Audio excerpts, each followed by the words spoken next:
I stood in the freezing rain in a custom wedding gown staring at the locked gates of the most exclusive country club in Atlanta. The estate was completely dark. My phone was vibrating off the hook with calls from 300 guests who were already on their way to see me walk down the aisle. My future in-laws had secretly canceled my wedding venue a week ago without saying a single word to me. They thought they had finally put me in my place. They thought they had humiliated me in front of the entire city. But what I did in the next 10 minutes ended up making the local evening news and destroyed their entire family legacy. My name is Nia, 31 years old, and until that moment, I was desperately trying to marry into the Davenport family. Before I continue this story, let me know where you are watching from in the comments below. Hit like and subscribe if you have ever had to stand up to a toxic family who constantly underestimated your worth. The rain soaked right through the heavy lace of my gown as I stood before the towering iron gates of the Grand Sterling Estate. This was the crown jewel of Black-owned real estate in Georgia. Securing a wedding here required a 5-year wait list and the right last name.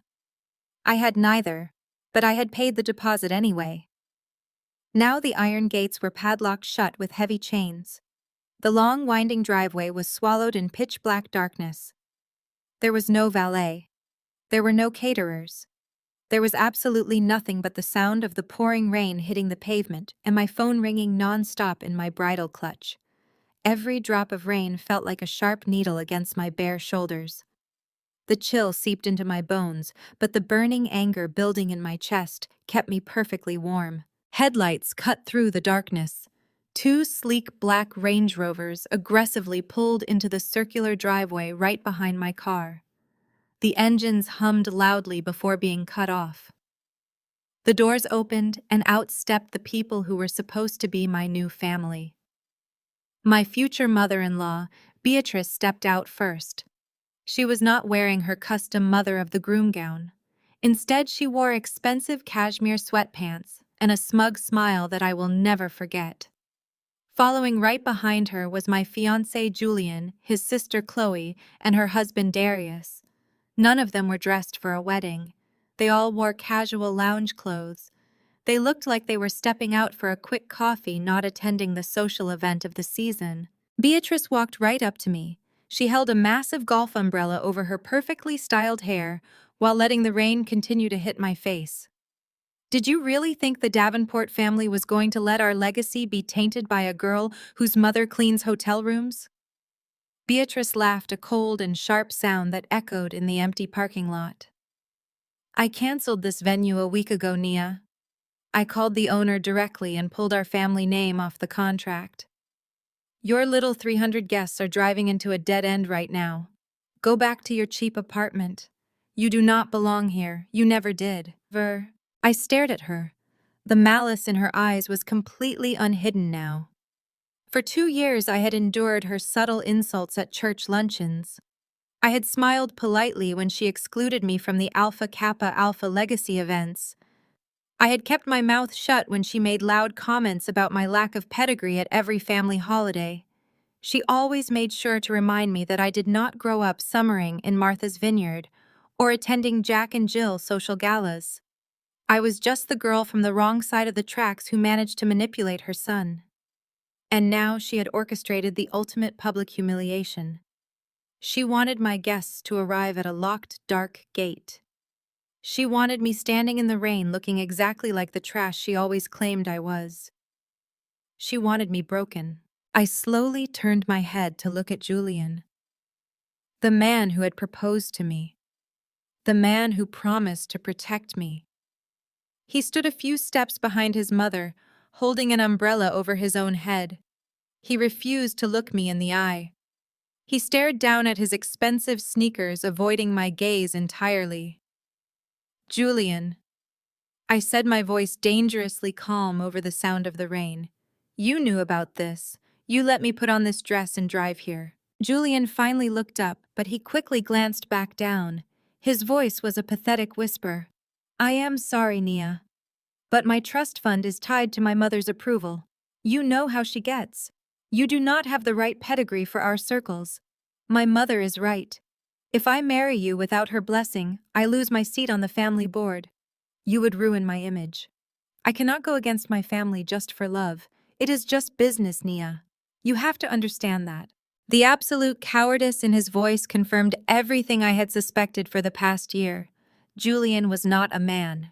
He was a puppet. He hid behind his mother's elite status to cover up his own insecurities. He loved spending the money I secretly made, but he was too terrified to claim me in public. He constantly made me feel financially inferior because it fed his fragile ego. He wanted me to be dependent on him so he could feel like a king. But the truth was he was nothing without Beatrice pulling the strings. He was completely pathetic. Chloe stepped forward with a nasty grin on her face. She crossed her arms over her chest, completely unbothered by the heavy rain falling around us. It is over, Nia. The cancellation notices were already sent to the church wives this morning. Everyone in our social circle knows you got dumped. So wrap up this little pity party and call yourself an Uber. We only drove down here to see the look on your face. You should have known better than to reach above your station. The Davenport men do not marry the help. They expected me to break down. They expected me to fall to my knees and beg Julian to change his mind. They wanted tears. They wanted a hysterical scene so they could justify their cruelty. They wanted to prove that I lacked the emotional control and grace of a true society woman. They wanted a show. I remembered every single time Beatrice had sneered at my clothes or my car. I remembered Julian asking me to stay quiet during his high-profile corporate dinners because I did not know the right country club etiquette. They spent years trying to shrink me down to a size they could control. They wanted a prop. They wanted someone who would bow down to their fake wealth and kiss the ring of their generational legacy.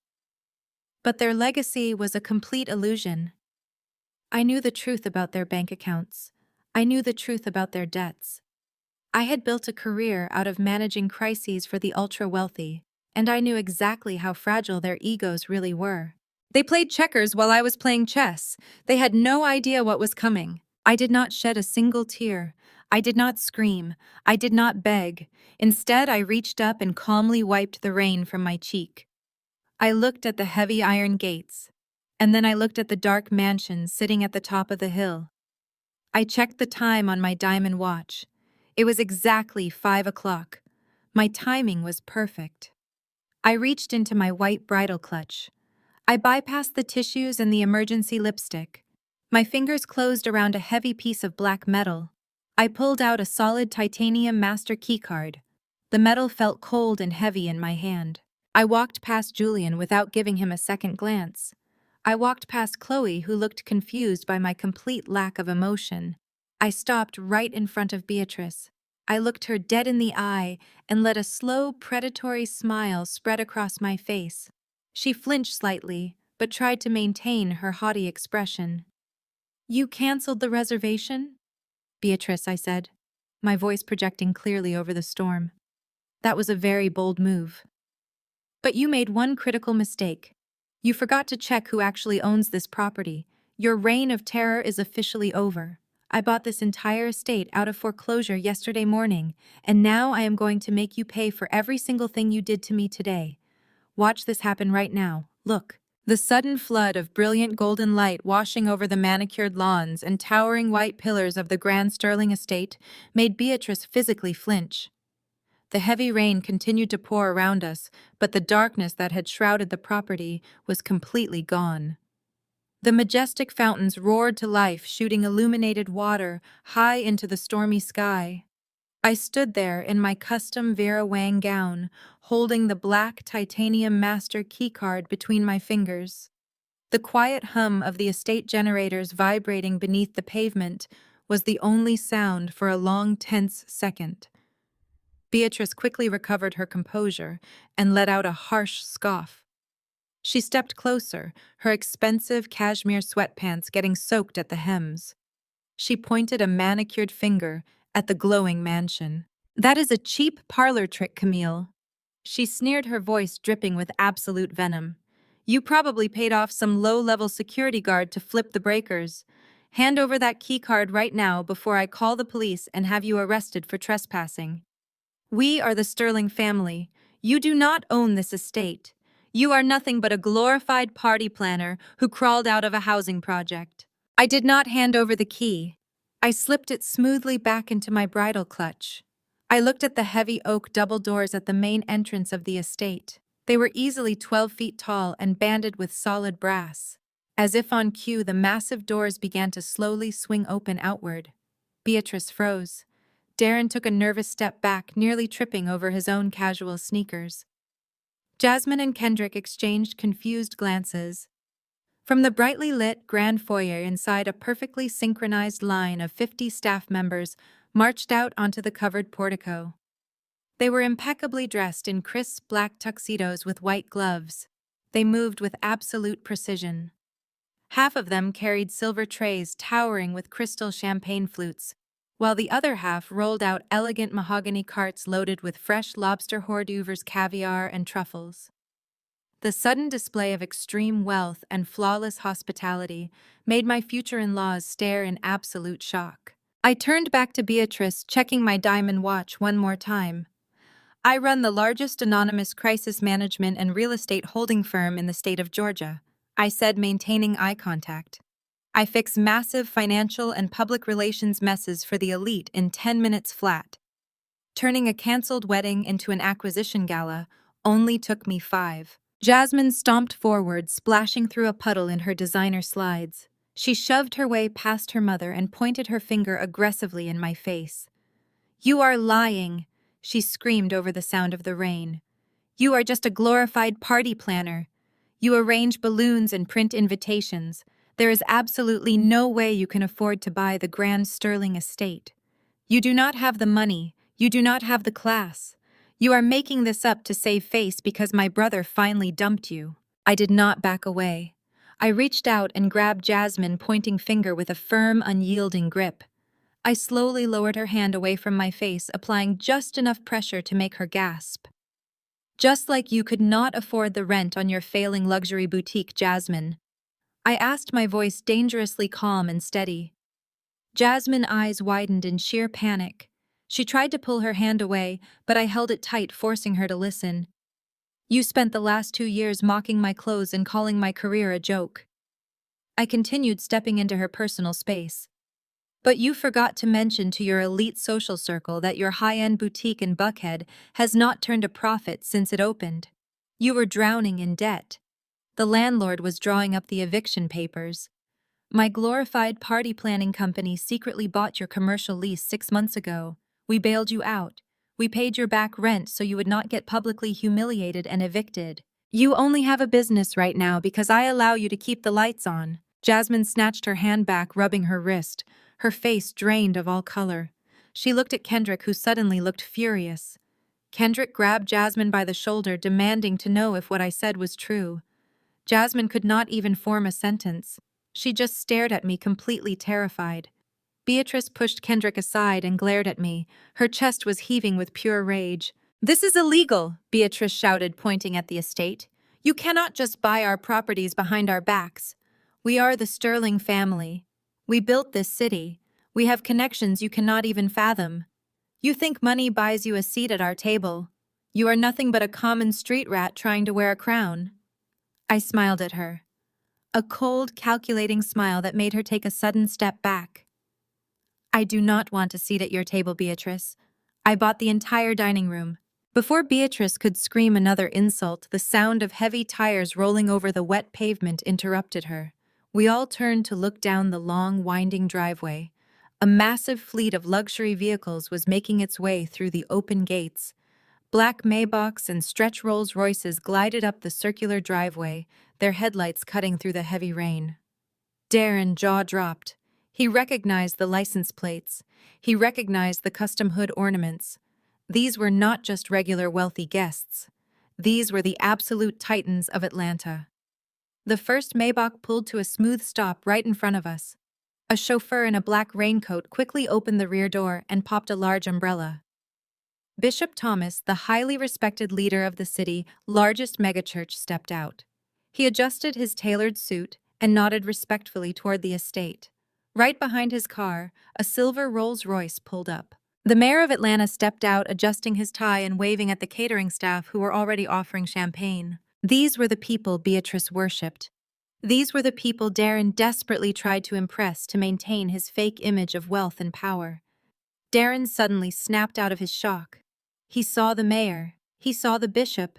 He saw the cameras flashing from the back of the motorcade. He realized the sheer magnitude of power gathering on the estate. His greedy mind immediately tried to spin the situation to his advantage. He completely ignored the fact that he had just abandoned me in the rain 10 minutes ago. He rushed to my side and aggressively grabbed my waist, pulling me close. He flashed his signature charismatic smile, the same fake smile he used to charm investors. "Baby, this is brilliant," he whispered fiercely in my ear. "You bought the estate. You invited the mayor. You kept all this a secret to surprise us. You really outdid yourself, Camille. Come on, let us go welcome our guests and get married. We can do the ceremony right now in the grand ballroom. We will look like the ultimate power couple." He actually thought he could just step right back into my life. He thought he could claim credit for my hard work and ride my coattails into absolute power. He thought I was just a submissive woman who would eagerly hand over my empire the moment he showed me a little attention. He thought the rules of his arrogant pedigree still applied here. I looked down at his hand gripping my waist. I reached down and peeled his fingers off my custom gown one by one. I stepped away from him, smoothing out the expensive lace. Darren looked confused. "Camille, what are you doing? The bishop is looking right at us." Smile. I looked at him with absolute pity. "Oh, they are not here for a wedding, Darren," I said, my voice carrying perfectly over the sound of the rain and the approaching guests. "What do you mean?" he asked, his fake smile faltering. I turned to face Beatrice, Jasmine, and Kendrick, who were all staring at the arriving dignitaries in absolute horror. "They are here for a screening," I announced. Beatrice scoffed, crossing her arms, trying to look intimidating despite her soaking wet sweatpants. "A screening? What are you screening? A documentary about how you scammed your way into our family?" I shook my head slowly. "No, Beatrice. I am screening the premiere of your financial ruin. I invited every single person you owe money to. I invited the church elders. I invited the charity board members. I even invited the local news stations. They are all inside the grand ballroom right now, waiting for the presentation to begin." Darren's face turned ash white. He lunged forward, trying to grab my arm again, but two massive security guards in black suits materialized out of the shadows and blocked his path. They crossed their arms, staring him down. "You cannot do this, Camille!" Darren panicked, his voice cracking. "You are angry about the wedding venue. I get it. My mother went too far. But you cannot embarrass us in front of the bishop. My trust fund depends on my standing in the church." I let out a sharp laugh. It was a cold, harsh sound. "Your trust fund. You are still playing that card, Darren." I turned my back on them and began walking up the grand marble steps toward the brightly lit entrance of the estate. The staff bowed respectfully as I passed. I stopped at the top of the stairs and looked down at the Sterling family standing in the rain. "I will see you inside," I called out to them. "The screening starts in exactly 3 minutes. If you want to know what happened to your precious trust fund, Darren, I suggest you find a good seat." I turned and walked through the heavy oak doors, leaving them completely paralyzed in the storm. The real game had just begun. The grand ballroom was a true masterpiece of architectural brilliance. Crystal chandeliers cast a warm golden glow over polished marble floors. Tables draped in heavy black velvet lined the room, holding towers of champagne and delicate hors d'oeuvres. The elite of Atlanta mingled in their designer evening wear, completely unaware of the violent storm brewing outside. Classical music played from a string quartet. I walked straight into the room, feeling the dampness of my wedding dress clinging to my legs, but my posture remained straight. Before I could take more than 5 steps into the room, a heavy hand clamped down hard on my wrist. Julian materialized beside me, his fingers digging painfully into my skin. He yanked me behind a massive floral arrangement hidden near the catering doors. His face was flushed with panic, and his perfect smile was completely gone. The smell of fear radiated off him. "What are you doing, Nia?" he hissed. His grip tightened, bruising my wrist. "Stop this right now. You are going to walk out there, Smile at the bishop and play the submissive bride. Do you understand me? I brought you into this world. You were nothing before you met me. You owe me your social standing. Just smile and we can get married right now. We can say the venue change was a surprise gift. I stared at the man I almost married. The delusion in his eyes was staggering. He actually thought he was the savior in this relationship. For 2 years he had chipped away at my self-esteem, convincing me that his presence was a privilege I had to earn. He took credit for my business connections, claiming his family name opened doors for me. But his family name was a completely rotting facade, and I was the only one holding up the walls. "Let go of my arm, Julian," I said, my voice low and dangerously calm. Before he could respond, Beatrice stepped out from the shadows, joining us in the corner. She had managed to dry her face, but her cashmere sweatpants were still dripping water onto the marble floor. Her eyes were completely manic, darting around the room to make sure none of her high society friends could see us arguing. She stepped right into my personal space, her face inches from mine. "Listen to me very carefully, you little street rat," Beatrice snarled. "Half of my sorority sisters are in that room right now. The other half are on the charity board my family founded. If you embarrass us in front of them tonight, I will personally see to it that you never work in this town again. We own the social registry, Nia. We control who gets contracts. I will destroy your crisis management firm by tomorrow morning." Her threat hung in the air, dripping with the same condescending poison she had used against me for years. It instantly brought back the memory of our first Easter Sunday together. I had bought a beautiful custom dress, hoping to impress her. But when we arrived at the sanctuary, Beatrice physically blocked me from entering the family pew. She looked me up and down with utter disgust and told me the front rows were reserved for legacy families. She forced me to sit at the back of the church to hide my lower-class roots from her friends. Every public outing she made sure I knew exactly where I stood. I was dirt beneath her shoes. "You think you hold all the power, Beatrice?" I asked, keeping my voice perfectly steady. "You think your sorority sisters will blindly protect a family that lies to them? The sisterhood protects its own," Beatrice hissed, jabbing a finger at my chest. "We are untouchable. You are just a temporary guest in our world. Now fix your face, get out there, and tell them the wedding is back on. Do not make me ruin your life." I looked at Julian, who was nodding vigorously in agreement with his mother. He looked so pathetic, standing behind her like a frightened child. The urge to slap him was overwhelming, but I had a much better plan. I took a slow, deep breath and forced my face to soften. I let out a shaky sigh, relaxing my shoulders to make myself look defeated. I looked down at the floor, playing my role. "Okay then," I whispered, feigning compliance. "I will fix it. I will tell them it was all a big surprise." Julian let out a massive sigh of relief, releasing my wrist. He quickly smoothed down his white shirt. "I knew you would see reason, baby," he said, flashing his arrogant smile. "You are doing the right thing. We protect the brand." I turned away from them and began walking toward the center of the ballroom. Julian trailed a few steps behind me, ready to play the loving groom. Beatrice and Chloe quickly blended into the crowd, trying to look natural despite their soaked clothes. The string quartet finished their song, and a soft murmur filled the room.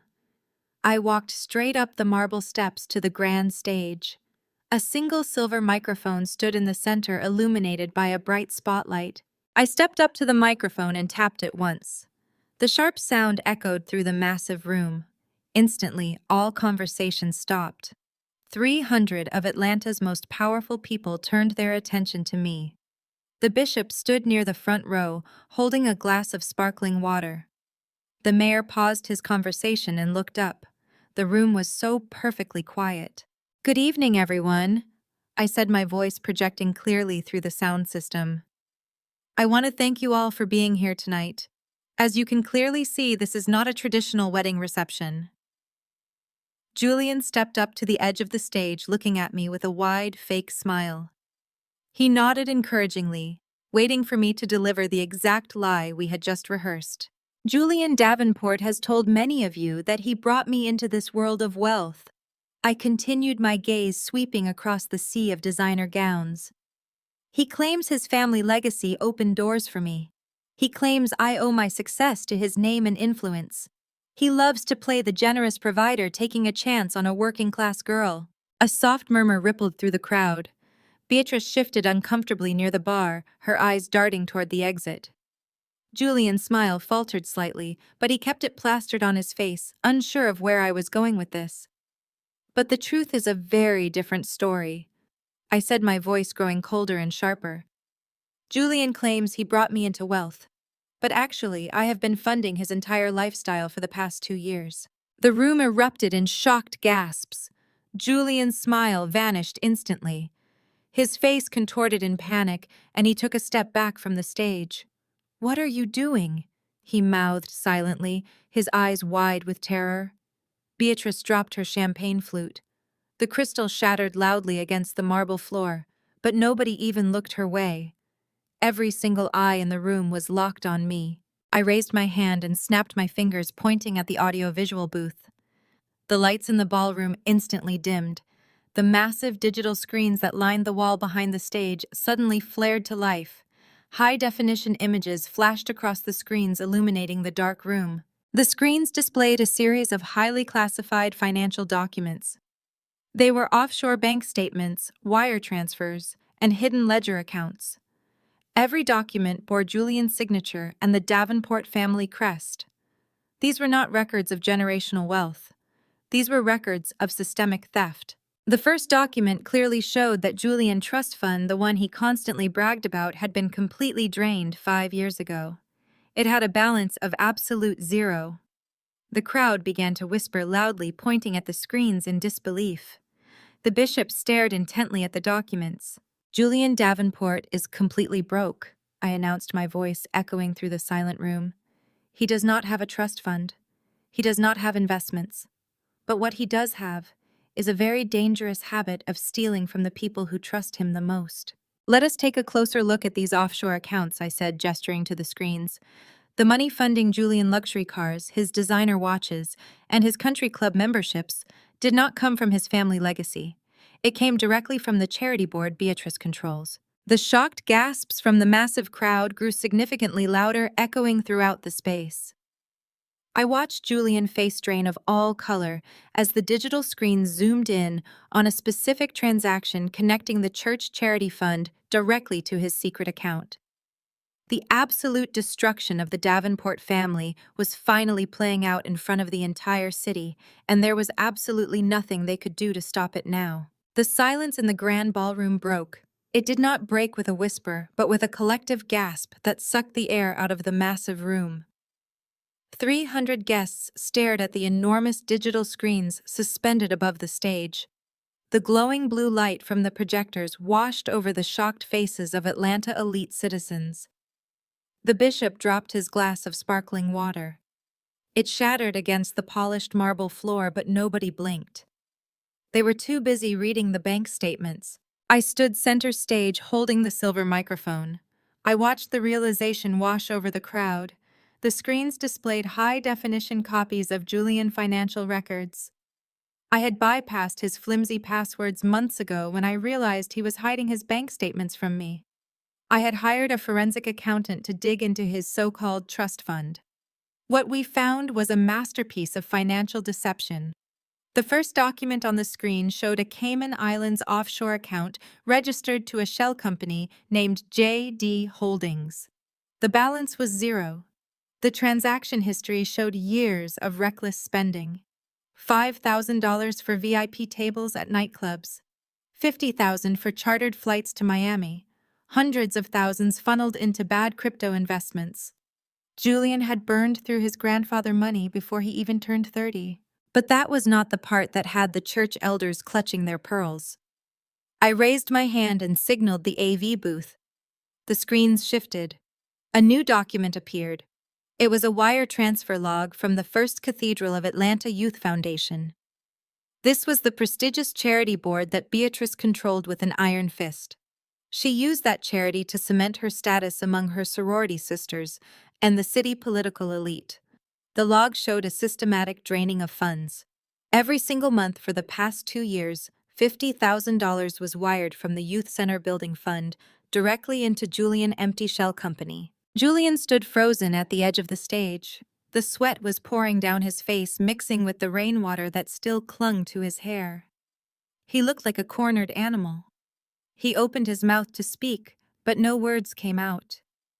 He looked at the mayor, who was already signaling his security detail to back away from the Davenport family.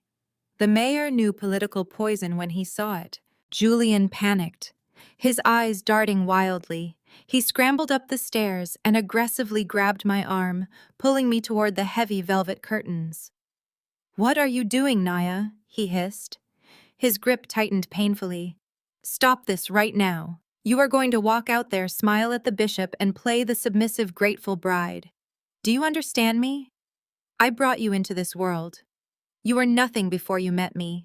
You owe me your social standing. Just smile, and we can still get married right now in front of the bishop. We can say the venue change was a surprise gift." I stared at the man I almost married. The delusion in his eyes was staggering. He actually thought he was the savior in this relationship. For 2 years, he had chipped away at my self-esteem, convincing me that his presence was a privilege I had to earn. He took credit for my business connections, claiming his family name opened doors for me. But his family name was a completely rotting facade, and I was the only one holding up the walls. "Let go of my arm, Julian," I said, my voice low and dangerously calm. Before he could respond, Beatrice stepped out from the shadows, joining us in the corner. She had managed to dry her face, but her cashmere sweatpants were still dripping water onto the marble floor. Her eyes were completely manic, darting around the room to make sure none of her high society friends could see us arguing. She stepped right into my personal space, her face inches from mine. "Listen to me very carefully, you little street rat," Beatrice snarled. "If you embarrass us in front of my AKA sorority sisters, I will personally see to it that you never work in this town again. We own the social registry. We control who gets contracts. I will destroy your crisis management firm by tomorrow morning." Her threat hung in the air, dripping with the same condescending poison she had used against me for years. It instantly brought back the memory of our first Easter Sunday together. I had bought a beautiful custom dress, hoping to impress her. But when we arrived at the sanctuary, Beatrice physically blocked me from entering the family pew. She forced me to sit at the back of the church to hide my lower-class roots from her elite friends. Every public outing she made sure I knew exactly where I stood. "You think you hold all the power, Beatrice?" I asked, keeping my voice perfectly steady. "You think your sorority sisters will blindly protect a family that lies to them? The sisterhood protects its own," Beatrice hissed, jabbing a finger at my chest. "We are untouchable. You are just a temporary guest in our world. Now fix your face, get out there and tell them the wedding is back on. Do not make me ruin your life." I looked at Julian, who was nodding vigorously in agreement with his mother. He looked so pathetic, standing behind her like a frightened child. I took a slow, deep breath and forced my face to soften. I let out a shaky sigh, relaxing my shoulders to make myself look defeated. I looked down at the floor, playing my role. "Okay then," I whispered, feigning compliance. "I will fix it. I will tell them it was all a big surprise." Julian let out a massive sigh of relief, releasing my wrist. He quickly smoothed down his white shirt. "I knew you would see reason, baby," he said, flashing his arrogant smile. "You are doing the right thing." I turned away from them and began walking toward the center of the ballroom. I walked straight up to the grand microphone on the stage. The room went dead silent. 300 of Atlanta's most powerful people turned their attention to me. The bishop stood near the front row, holding a glass of sparkling water. The mayor paused his conversation and looked up. The room was perfectly quiet. "Julian claims he brought me into wealth," I announced, my voice projecting clearly through the sound system. "He claims his family legacy opened doors for me. He claims I owe my success to his name and influence. He loves to play the generous provider, taking a chance on a working-class girl. But actually, I have been funding his entire lifestyle." The room erupted in shocked gasps. Julian's smile vanished instantly, his face contorted in panic. I snapped my fingers at the AV booth. The massive digital screens behind me flashed a high-definition image of Julian's secret offshore bank statements. The murmurs in the crowd turned into angry shouts. The church wives who had spent years kissing Beatrice's ring were now glaring at her with pure disgust. Beatrice was trembling violently. Her cashmere sweatpants suddenly looked like a prison uniform. She shook her head desperately, trying to catch the eye of her sorority sisters in the front row. But the women in pink and green simply turned their backs on her, folding their arms in silent, unified rejection. "But the story gets much better," I said, stepping closer to the edge of the stage. Because Julian was not just spending the stolen charity money on himself, he was paying off someone else's dirty secrets. I snapped my fingers again. The screens flashed a vibrant red. A new set of financial ledgers appeared. These were not bank statements. These were betting slips. They were digital records from an underground sports gambling syndicate operating out of Las Vegas. The debts were massive. Hundreds of thousands of dollars lost on football games, basketball tournaments, and offshore horse races. The name at the top of the gambling ledger was highlighted in bright yellow: Darius Vance. The entire ballroom pivoted to look at Chloe's husband. Darius was the golden boy of the Davenport family by marriage. He was a supposedly successful real estate developer who always lectured me about financial responsibility. He was the man who always showed up to family dinners wearing a condescending smirk and a Rolex. He loved to play the role of the perfect provider while mocking my working-class roots. But the screen told the real truth. Darius was a degenerate gambler who had leveraged his entire life on bad bets. Chloe let out a blood-curdling scream. She spun around and stared at her husband. Her eyes were wide with sheer terror. "Darius?" she shrieked, grabbing his shirt collar. "What is that? What does that screen mean? Tell me that is a lie, Darius. Tell me you did not gamble our money away." Darius did not look at his wife. He completely ignored Chloe's hysterical screaming. His eyes were locked on Julian. His face twisted into a mask of pure, unadulterated rage. The polished gentleman facade vanished entirely. He lunged forward, shoving his way past two horrified guests, and grabbed Julian by the collar of his wet shirt. "You told me the money was clean, you idiot," Darius roared, his voice echoing through the massive ballroom. "You promised me the money was clean." Darius slammed Julian backward into the edge of the stage. The impact knocked the wind out of Julian, making him gasp for air. "You stole from the church!" Darius yelled, shaking Julian violently. "You paid my bookies with stolen church funds. Do you know what those people will do to me now? They are going to audit everything. You dragged me into a federal wire fraud investigation, you stupid little boy." Julian weakly grabbed at Darius' wrists, trying to pry them off his throat. "Darius, please," he choked out. "I had to do it. You were going to lose the house.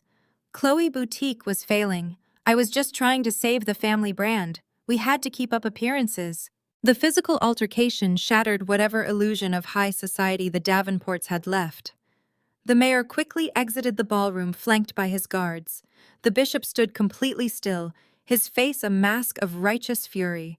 He looked at Beatrice, who was hyperventilating near the catering tables. The great Davenport family, the untouchable elite of Atlanta, were reduced to a pathetic brawl in the middle of a rented ballroom. They were fighting over stolen charity money like common criminals. Beatrice could not take it anymore. The public destruction of her flawless reputation caused something in her brain to completely snap. She let out a guttural shriek that sounded like a wounded animal. She charged up the marble steps of the stage, pushing past the security guards, who were too shocked to stop her. She marched right up to me, her face contorted with absolute hatred. "You forged these!" Beatrice shrieked, spittle flying from her lips. She pointed a trembling finger at the massive digital screens. "You hacked into our accounts and fabricated these documents. You are trying to destroy us because Julian realized you were trash and canceled the wedding." Beatrice raised her hand and swung it with all her might. Her palm connected with my cheek in a hard, stinging slap. The sound cracked like a whip through the ballroom. The crowd gasped in collective horror. A few women screamed. The security guards immediately rushed the stage, but I held up my hand, stopping them in their tracks. I did not need them to save me. I had this completely under control. "My friends will destroy you for this slander," Beatrice hissed, trying to regain her dominant posture. She gestured wildly toward the front row of women in pink and green. "The sisterhood protects its own Nia. We will ruin your business. We will ruin your life. You will never show your face in Atlanta again." I reached up and gently touched my stinging cheek. I felt the heat radiating from my skin, but it only fueled the cold determination running through my veins. I looked at the terrified woman standing in front of me. She was grasping at straws, clinging to a social network that had already abandoned her. I looked past Beatrice and addressed the wealthy women she was desperately relying on. My eyes turned absolutely lethal.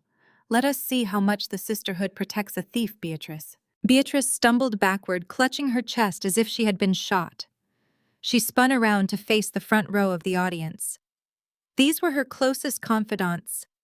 These were the women she played tennis with every Tuesday and hosted lavish brunches for on Sundays. The women in the front row exchanged horrified glances. When Beatrice reached out her hand toward the chapter president begging for support, the woman actively recoiled. She took 2 steps back, shaking her head in utter disgust. The rest of the elite circle followed suit, creating a physical barrier between themselves and the ruined matriarch. The silence in the room was heavy and suffocating. Beatrice looked like a drowning woman searching for a life raft that did not exist. She had spent decades building an impenetrable fortress of social currency, and it was collapsing around her in a matter of seconds. I watched her scramble for dignity, but I was not finished. I reached into the hidden pocket of my bridle clutch and pulled out a small black USB drive. I held it up between my thumb and forefinger, letting the spotlight catch the metallic edge.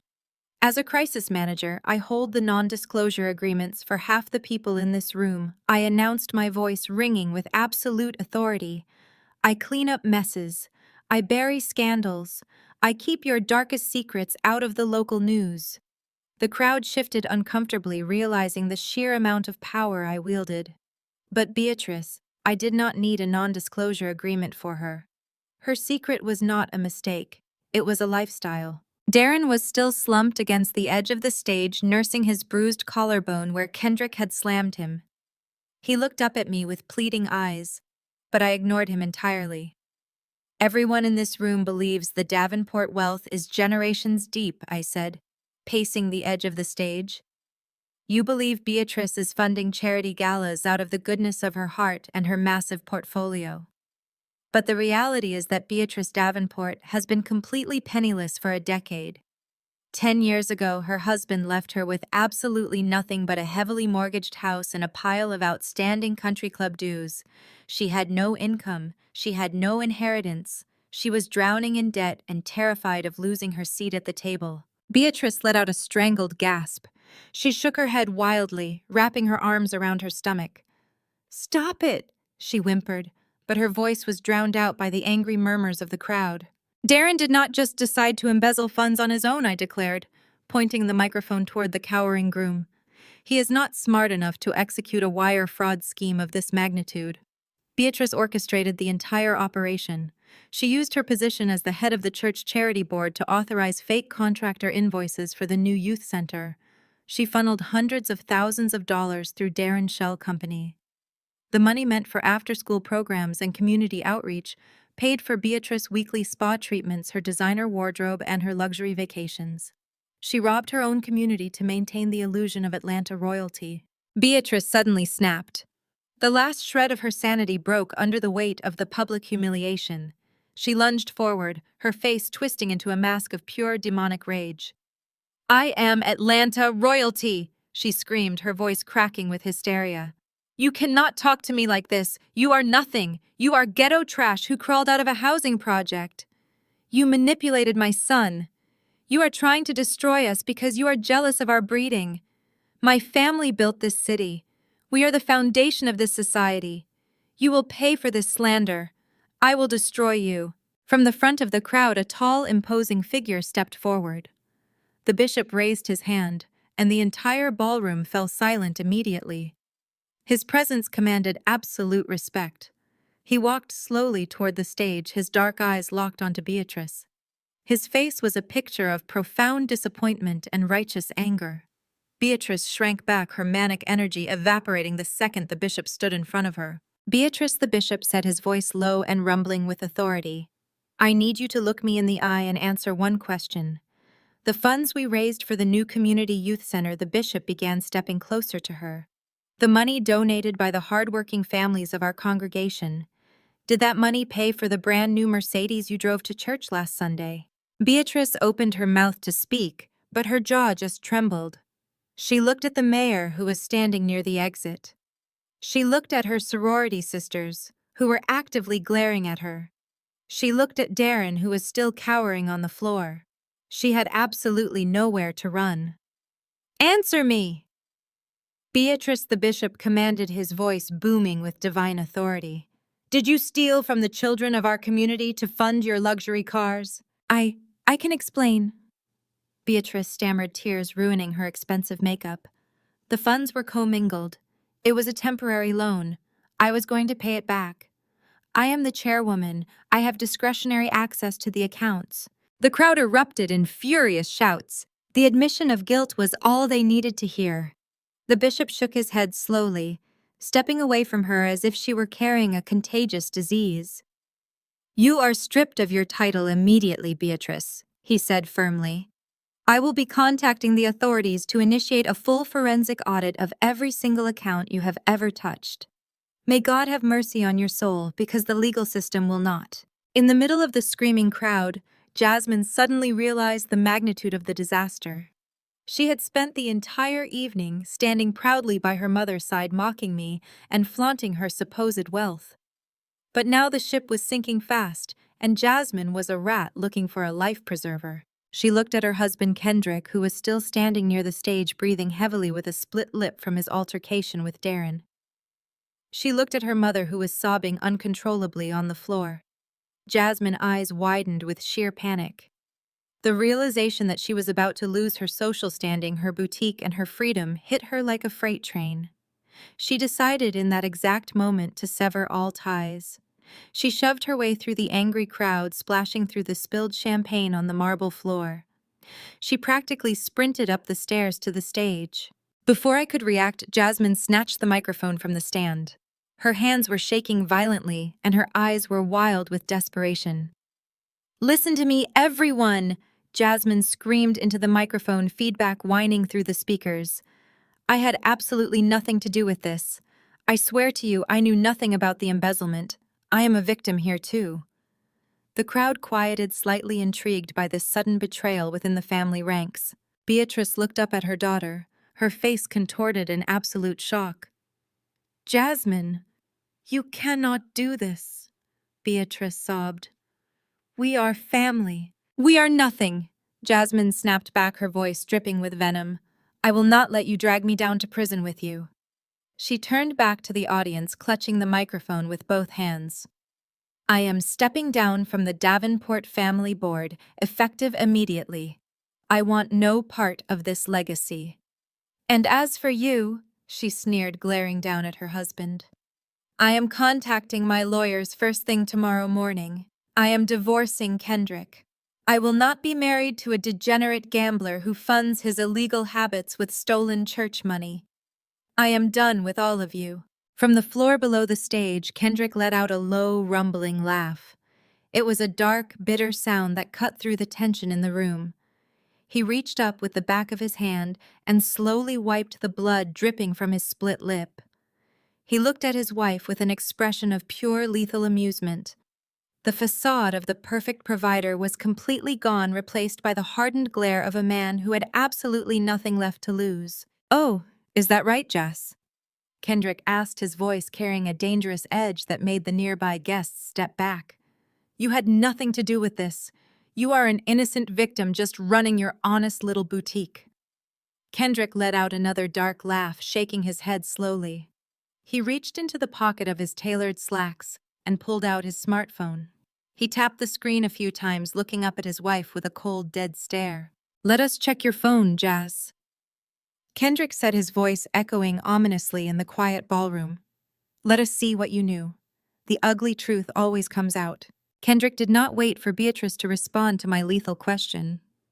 He stepped off the raised platform, holding his sleek black burner phone high in the air.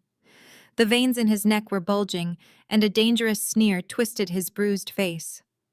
He walked directly over to the master audio console situated near the string quartet. The audiovisual technician, a young man hired by my firm, took one look at Kendrick's furious expression and smartly stepped aside.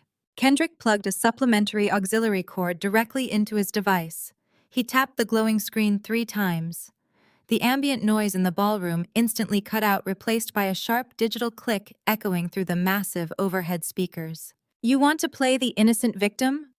Jazz Kendrick said, his voice booming through the sound system as he grabbed a secondary microphone from the podium. "You want to throw me to the wolves and pretend you are the moral compass of this family? Let us listen to how innocent you really are. Let us see how you afford those precious designer bags you love to show off to your little internet fans." He hit play. The audio was crystal clear. It was a voicemail saved directly from Kendrick's phone. Jasmine's voice filled the silent grand ballroom. Her tone was not the sweet, refined cadence she used at charity luncheons or country club mixers. It was sharp, frantic, and dripping with malicious greed. Kendrick picked up the phone Jasmine recorded, voice snapped, echoing off the crystal chandeliers. "Mom officially canceled the wedding. She told the caterers to shut it down. But listen to me. I intercepted the $50,000 refund check from the hospitality vendor. I routed it directly into my personal account. Do not say a word to anyone. Keep your mouth shut, Kendrick. Camille is way too stupid to realize the money is gone. She is so desperate to marry into this family, she will just think it is an administrative error. I am going to Lenox Mall right now." The recording ended with a sharp beep. The silence that followed was heavy, thick, and absolutely crushing. Jasmine stood frozen on the stage, her mouth hanging open in sheer horror. The blood drained from her face, leaving her looking like a pale ghost under the bright spotlights. The perfectly manicured facade she had spent years cultivating was completely obliterated in exactly 30 seconds of audio. I stared at her, letting the sheer magnitude of her betrayal sink in. For 2 years, Jasmine had made it her personal mission to critique my wardrobe. She would invite me to high society luncheons just to loudly point out that my shoes were off rack, or that my dresses lacked the proper designer labels. She would post photos of us on her Instagram account with millions of followers, making sure to tag her expensive outfits while leaving mine completely uncredited. She built an entire online persona as the ultimate wealthy Southern belle, effortlessly dripping in Chanel and Prada. But it was all a lie. She was not a wealthy heiress floating above the working class. She was a petty thief. She had stolen $50,000 of my hard-earned money, the money I had personally paid for the wedding catering, just to buy designer bags to keep up appearances on the internet. She robbed her own brother's fiancé to buy purses. The women in the front row, the same sorority sisters Beatrice had desperately tried to rally, turned their disgusted glares from the mother to the daughter. The whispers started immediately spreading through the ballroom like wildfire. They were not just judging her for the theft. In their elite circle, wearing stolen couture was the ultimate unforgivable sin. She was a fraud. Kendrick dropped the microphone on the floor. It landed with a loud thud. He looked up at Jasmine with a cold, merciless smile.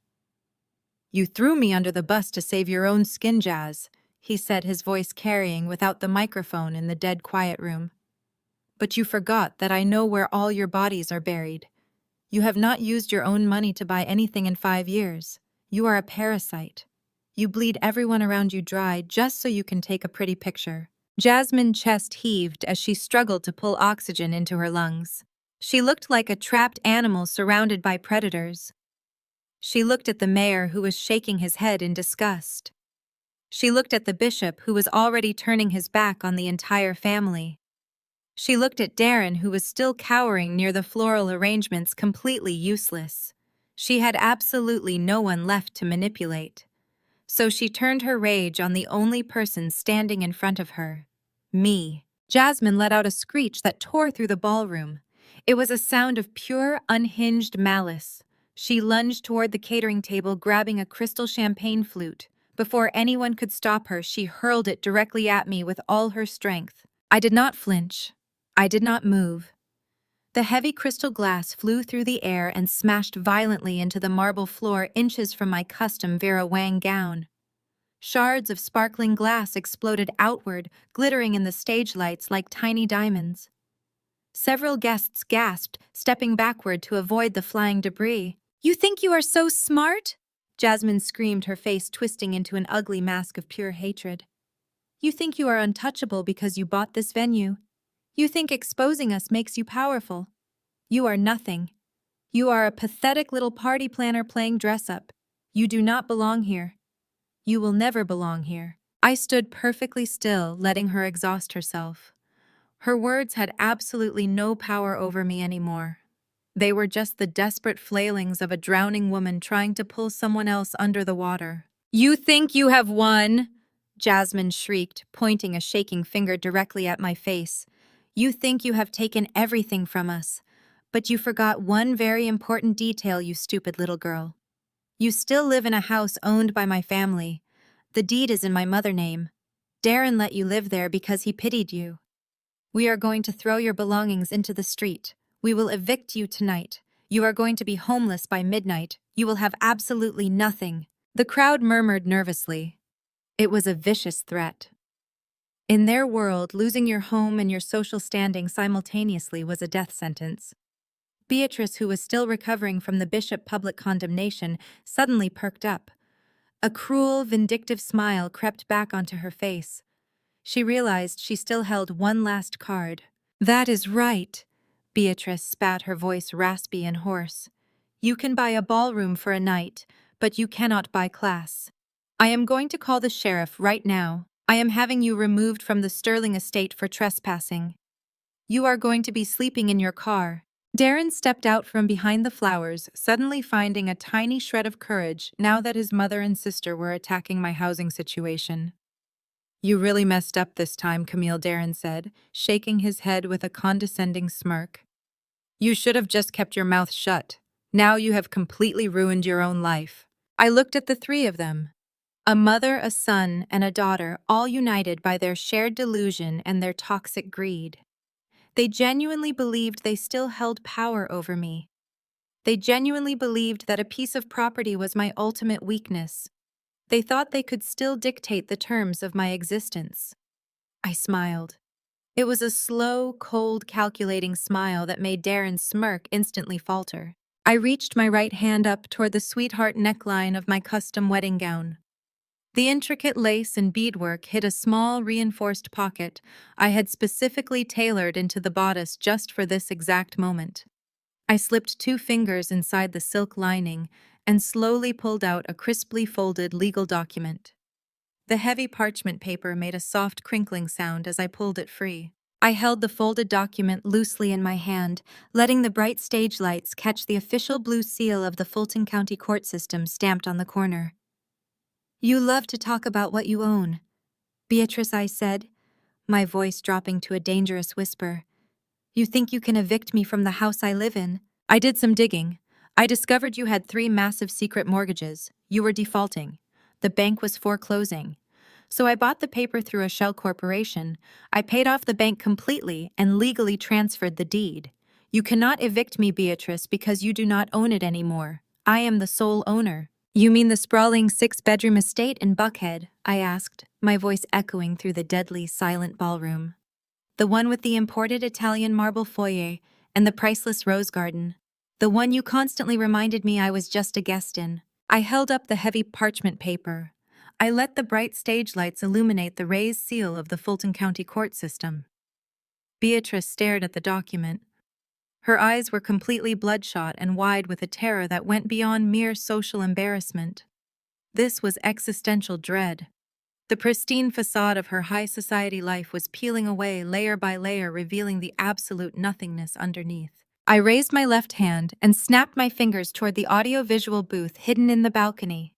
The digital screens behind me flickered instantly. The offshore bank accounts and underground gambling ledgers vanished into the dark. In their place, a massive high-definition scan of a property deed materialized. The document spanned 30 feet across the back wall of the stage. The black text and red legal stamps glowed brightly over the heads of the crowd. It was impossible to ignore. "Look closely, Beatrice," I commanded, pointing to the glowing screen behind me. "Look at the bottom of the second page. That is your signature. Right next to it is the stamp of the third mortgage you took out exactly 6 months ago. A collective gasp rippled through the hundreds of elite guests standing on the ballroom floor. In their world, taking out a second mortgage was a quiet tragedy. Taking out a third mortgage was financial suicide. The whispers started immediately sharp and judging. Beatrice's sorority sisters, the women she had desperately tried to rally to her defense just moments ago, were now looking at the screen with undisguised contempt. The sisterhood did not protect women who went bankrupt. They discarded them. You leveraged the absolute last remaining asset your family had left just to pay for the country club's centenary gala? I continued pacing slowly across the edge of the stage. You wanted to impress your wealthy friends so badly that you put a third lien on your own home. You threw $1 million party with money you did not have. And then you completely stopped making the mortgage payments. You ignored the notices. You shredded the letters from the bank. You thought your family name would somehow magically protect you from foreclosure. Beatrice opened her mouth, but no sound came out. Her chest heaved rapidly as she struggled to breathe. The soaked cashmere sweatpants clung to her legs, making her look small and pathetic under the harsh spotlight. For 2 years I lived in that house, I said, my voice dropping to a cold, unyielding register. For 2 years you made sure I knew my exact place in your hierarchy. You told me I was not allowed to use the grand sweeping staircase because my cheap shoes might scuff the historic wood. You made me park my car on the street instead of in the secure garage because you said my vehicle ruined the aesthetic of the property. You forced me to enter through the kitchen door like a servant. You constantly reminded me that I was a charity case. You told me I was a temporary guest allowed to breathe your air only because your son had taken pity on me. Darren stood paralyzed near the floral arrangements. He looked up at the massive screen, his jaw hanging slack. The realization that his childhood home, his inheritance, and his entire identity were completely gone was slowly washing over his face. He looked at his mother, waiting for her to deny it, waiting for her to fix it. But Beatrice had absolutely nothing left to say. The grand illusion of the Sterling family wealth was just a fragile house of cards waiting for a strong breeze, I announced, looking directly down at Beatrice. When you defaulted on that third mortgage, the bank quietly began the foreclosure process. They were going to seize the estate. They were going to throw you out into the street and auction off your imported Italian marble to the highest bidder. It would have been the biggest scandal of the decade. I paused, letting the weight of the impending scandal sink into the minds of the audience. The ballroom was so quiet you could hear the heavy rain lashing against the massive glass windows outside. But my crisis management firm stepped in, I said, smoothing the expensive lace of my wedding gown. We operate several anonymous real estate holding companies. We specialize in acquiring distressed assets. We bought your debt, Beatrice. We paid off the bank in full. We satisfied the third mortgage, the second mortgage, and the primary loan. We legally assumed the deed to the property. Beatrice's legs finally gave out. She did not stumble. She simply collapsed, dropping heavily to her knees. The sound of her kneecaps hitting the polished marble floor echoed sharply through the room. Her soaked clothes pooled around her legs. She buried her face in her trembling hands. The pristine image of the Sterling matriarch was completely shattered. She was broken, ruined, and utterly exposed in front of the exact people she worshipped. You are effectively homeless, Beatrice, I stated clearly, ensuring every single person in the room heard the absolute truth. You do not own a single brick of that mansion. You do not own the rose garden. You do not own the marble foyer. You do not own the grand staircase. I am your landlord, and your lease is officially terminated tonight. Darren let out a pathetic whimpering sound. He fell to his knees next to his mother, grabbing her shoulder and shaking her. Mom, tell her she is lying. Darren begged, his voice cracking with panic. Tell them we still own the house. We are the Sterling family. We do not get evicted. Beatrice just sobbed louder, her shoulders shaking violently. She could not look at him. She could not look at anyone. The reality of their total financial annihilation had finally broken her mind. On the other side of the stage, Jasmine stood frozen. Her fight with her husband Kendrick was completely forgotten. She stared at the giant projected deed, her eyes wide with terror. The boutique she owned, the designer clothes she flaunted on the internet, the luxury cars she leased. They were all funded by the illusion of her mother wealth. With the estate gone and the embezzlement exposed, Jasmine was going to lose absolutely everything. Kendrick stood a few feet away from her, wiping the blood from his split lip with the back of his hand. He looked at his wife with a cold, malicious smirk, enjoying her complete destruction. "You played the game perfectly, Beatrice," I said, looking down at the sobbing woman on the marble floor. "You convinced the entire city of Atlanta that you were untouchable royalty. You used your church, your charities, and your friends to fund a lifestyle you could not afford. But you made one fatal mistake. You underestimated the girl you called a street rat. You thought I was just a quiet little party planner desperate for your approval. You never realized I was the one pulling the strings behind the curtain the entire time." The crowd remained absolutely silent. The wealthy elite of Atlanta were terrified. They were looking at me with a newfound mixture of deep respect and sheer terror. I held their non-disclosure agreements. I knew their financial secrets. I possessed the power to dismantle any family in this room, just like I had dismantled the Sterlings. No one dared to speak. No one dared to defend the crying woman on the floor. Suddenly, a new sound pierced the heavy atmosphere of the ballroom. A low, distant wail cut through the noise of the violent thunderstorm raging outside. The sound grew louder and more persistent. It was the sharp, distinct shriek of multiple sirens tearing down the wet pavement of the estate's long, winding driveway. Everyone in the room turned toward the massive floor-to-ceiling glass windows that lined the back wall of the ballroom. Flashing blue and red lights began to pulse fiercely through the heavy rain. The vibrant emergency lights painted the dark windows with aggressive strokes of color reflecting brightly off the crystal chandeliers hanging above us. The sirens wailed louder, announcing the arrival of a massive police presence. The guests began to murmur nervously, stepping away from the windows and pulling out their cell phones. The elite members of society did not want to be caught in the middle of a police raid. Down on the marble floor, Beatrice slowly lifted her head from her hands. Her makeup was completely ruined, running down her face in dark, jagged streaks. Her eyes were bloodshot and swollen. She looked at the flashing red and blue lights reflecting across the polished floor. A strange sound escaped her throat. It started as a low, guttural chuckle. It sounded wet and broken. The chuckle slowly grew louder, building momentum until it erupted into a full, hysterical laugh. Beatrice threw her head back and laughed at the ceiling, the sound bordering on pure madness. Darren backed away from her, crawling backward on his hands and knees, completely terrified of his own mother. Beatrice struggled to her feet. Her soaking wet cashmere pants clung to her legs, making her movements clumsy and erratic. She swayed unsteadily, but managed to lock her manic eyes on me. She pointed a shaking, manicured finger directly at my face. Her hysterical laughter suddenly stopped, replaced by a wicked, triumphant sneer. "You think you are the genius here?" Beatrice shrieked, her voice echoing over the wailing sirens outside. "You think you hold all the cards because you bought our house?" She took a shaky step forward, her eyes burning with lethal intent. "I called the police 20 minutes ago when you locked us out in the rain," Beatrice screamed, pointing at the flashing blue lights illuminating the room. "You did not just expose our accounts, Camille. You accessed highly classified banking infrastructure to project those documents on that screen. You crossed federal lines. You hacked our private financial networks. The FBI will be thrilled to see your little presentation. You are going to federal prison for cybercrimes, you little street rat." The heavy mahogany double doors at the back of the grand ballroom did not simply open. They were violently thrown apart, crashing against the luxurious silk wallpaper with a deafening bang that shook the crystal chandeliers overhead.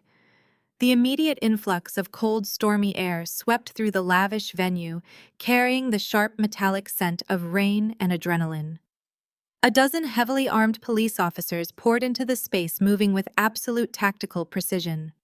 They were flanked by a specialized squad of financial crime agents, wearing dark navy windbreakers with federal insignias boldly printed across their backs.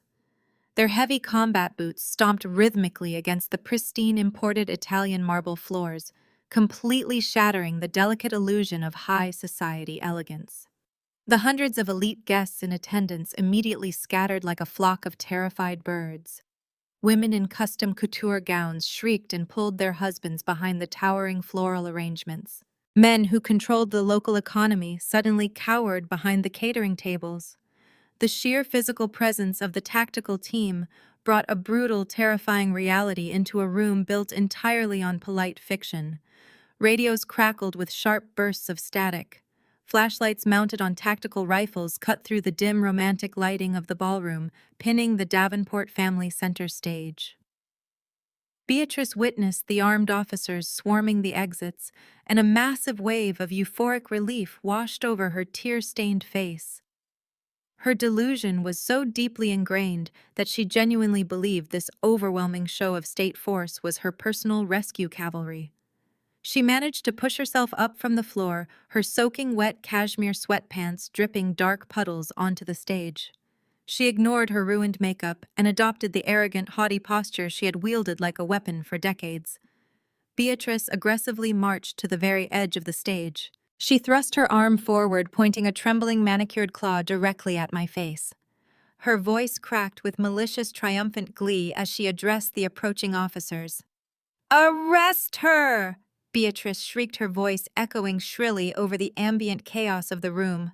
"Arrest this woman immediately. She hacked our private banking accounts. She stole our family property. She is a criminal pretending to be a crisis manager. Put her in handcuffs right now before she destroys anything else." From the center of the tactical formation, the chief of police stepped forward. He was a towering, broad-shouldered man with silver hair and a deeply lined face that spoke of decades spent navigating the treacherous political waters of Atlanta. He walked with a slow, deliberate cadence that demanded absolute respect.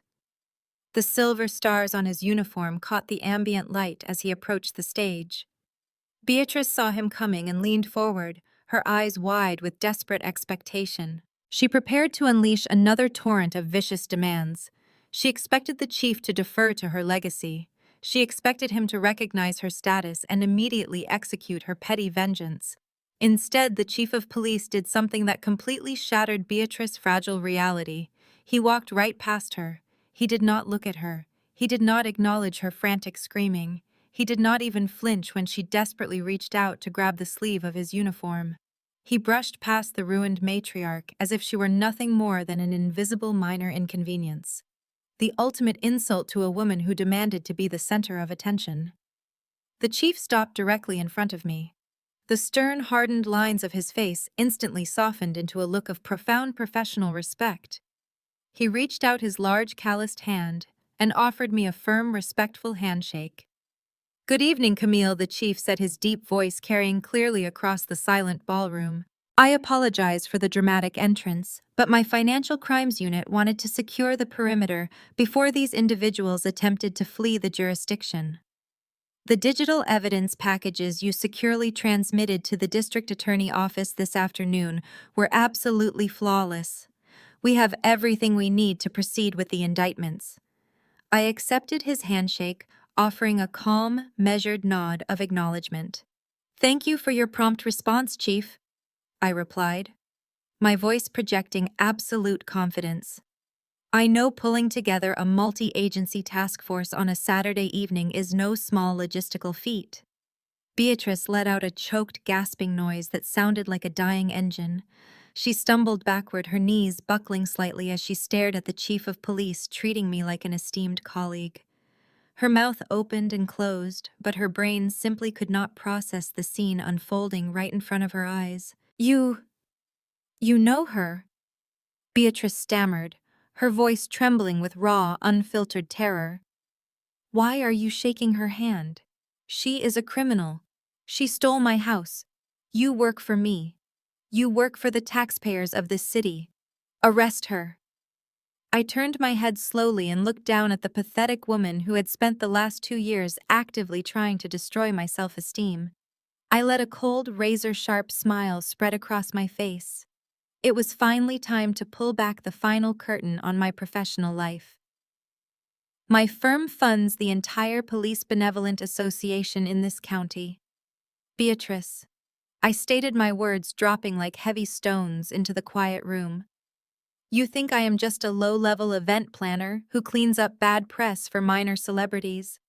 You think I operate in the shadows because I am ashamed of my background. You are completely wrong. I do not hack accounts, Beatrice. I conduct legal forensic audits for the state government. The crowd of wealthy elites gasped collectively. The women who had previously turned their backs on Beatrice now looked at me with genuine absolute dread. I was not just a crisis manager, I was the financial Grim Reaper. When high net worth individuals try to hide their dirty money in offshore shell companies, the government calls me. I continued pacing slowly across the stage to ensure every word registered. When corrupt politicians embezzle community funds and bury the evidence under mountains of fake invoices, the federal task force calls me. I have security clearances that your tiny elitist social club cannot even begin to comprehend. I track dark money for a living.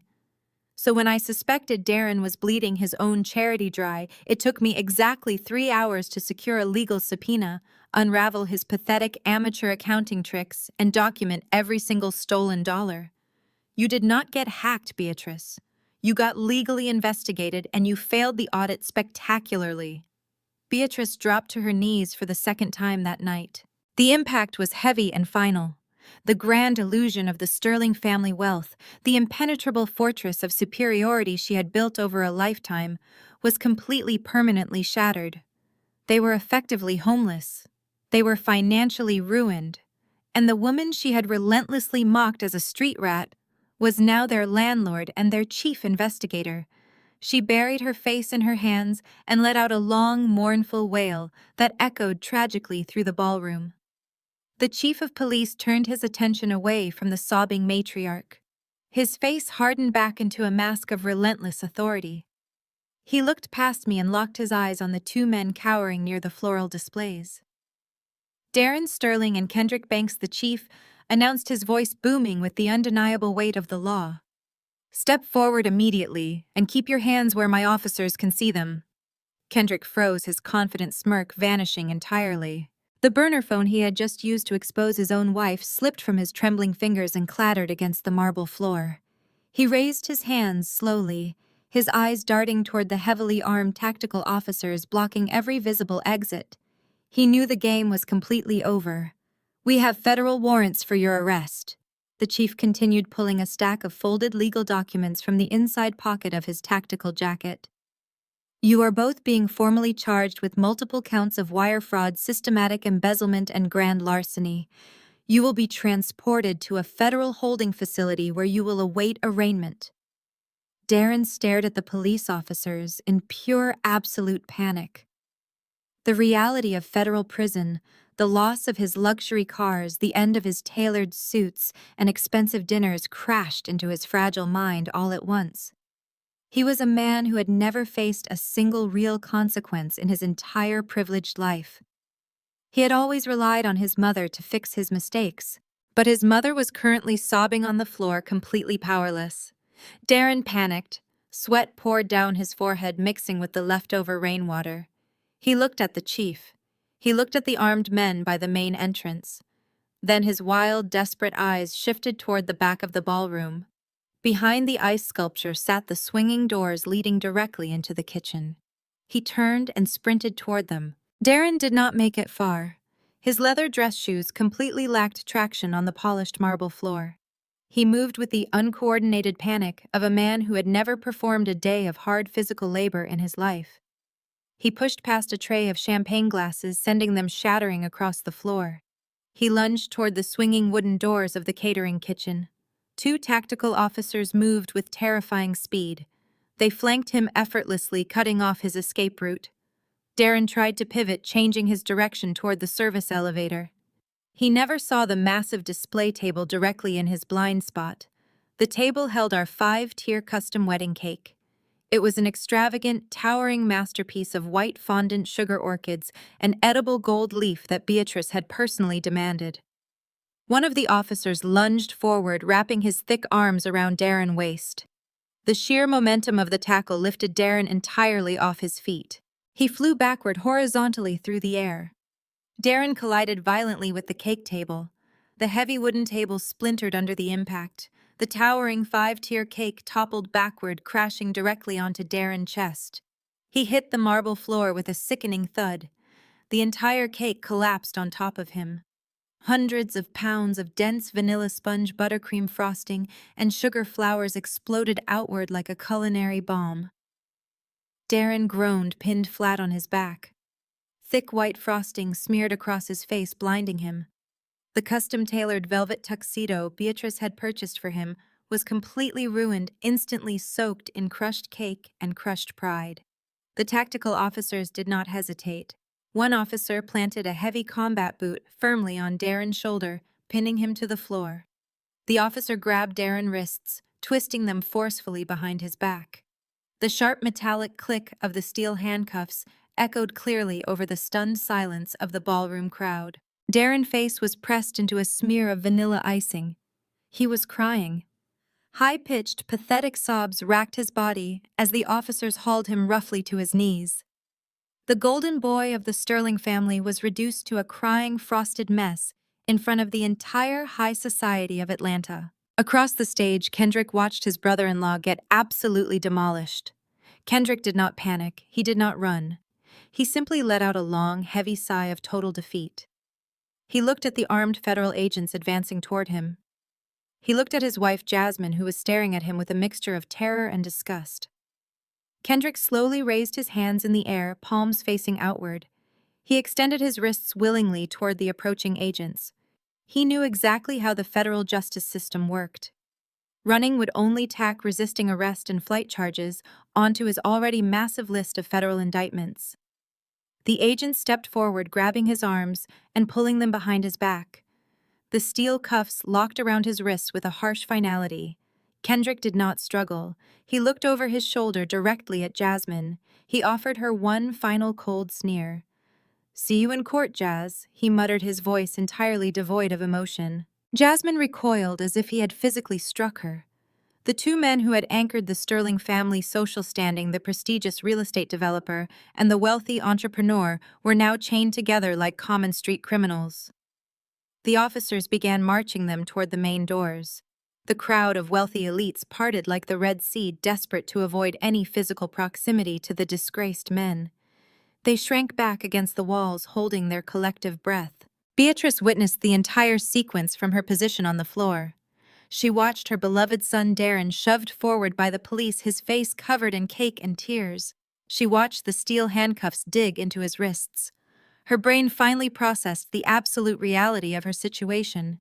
She had no money. She had no house. Her son was going to federal prison. The crushing weight of her failure broke the final remaining pillar of her legendary pride.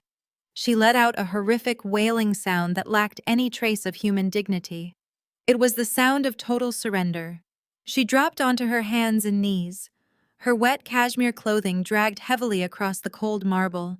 She did not care about her sorority sisters watching her. She did not care about the mayor or the bishop. She began to crawl. She dragged her body across the spilled champagne, the shattered glass, and the crushed fondant. She crawled frantically toward the center of the stage where I stood. The guests gasped in supreme horror, watching the mighty Beatrice Sterling drag herself across the floor like a wounded dog. She reached my feet. She threw her arms forward and aggressively grabbed the hem of my custom Vera Wang wedding dress. Her knuckles were white as she gripped the expensive white silk. "Camille, please," she sobbed, her voice muffled against the fabric of my gown. "Please, I am begging you. Stop this. Tell them to stop. Tell the chief you made a mistake. Tell him the audit was wrong. You can have the house. You can have the money.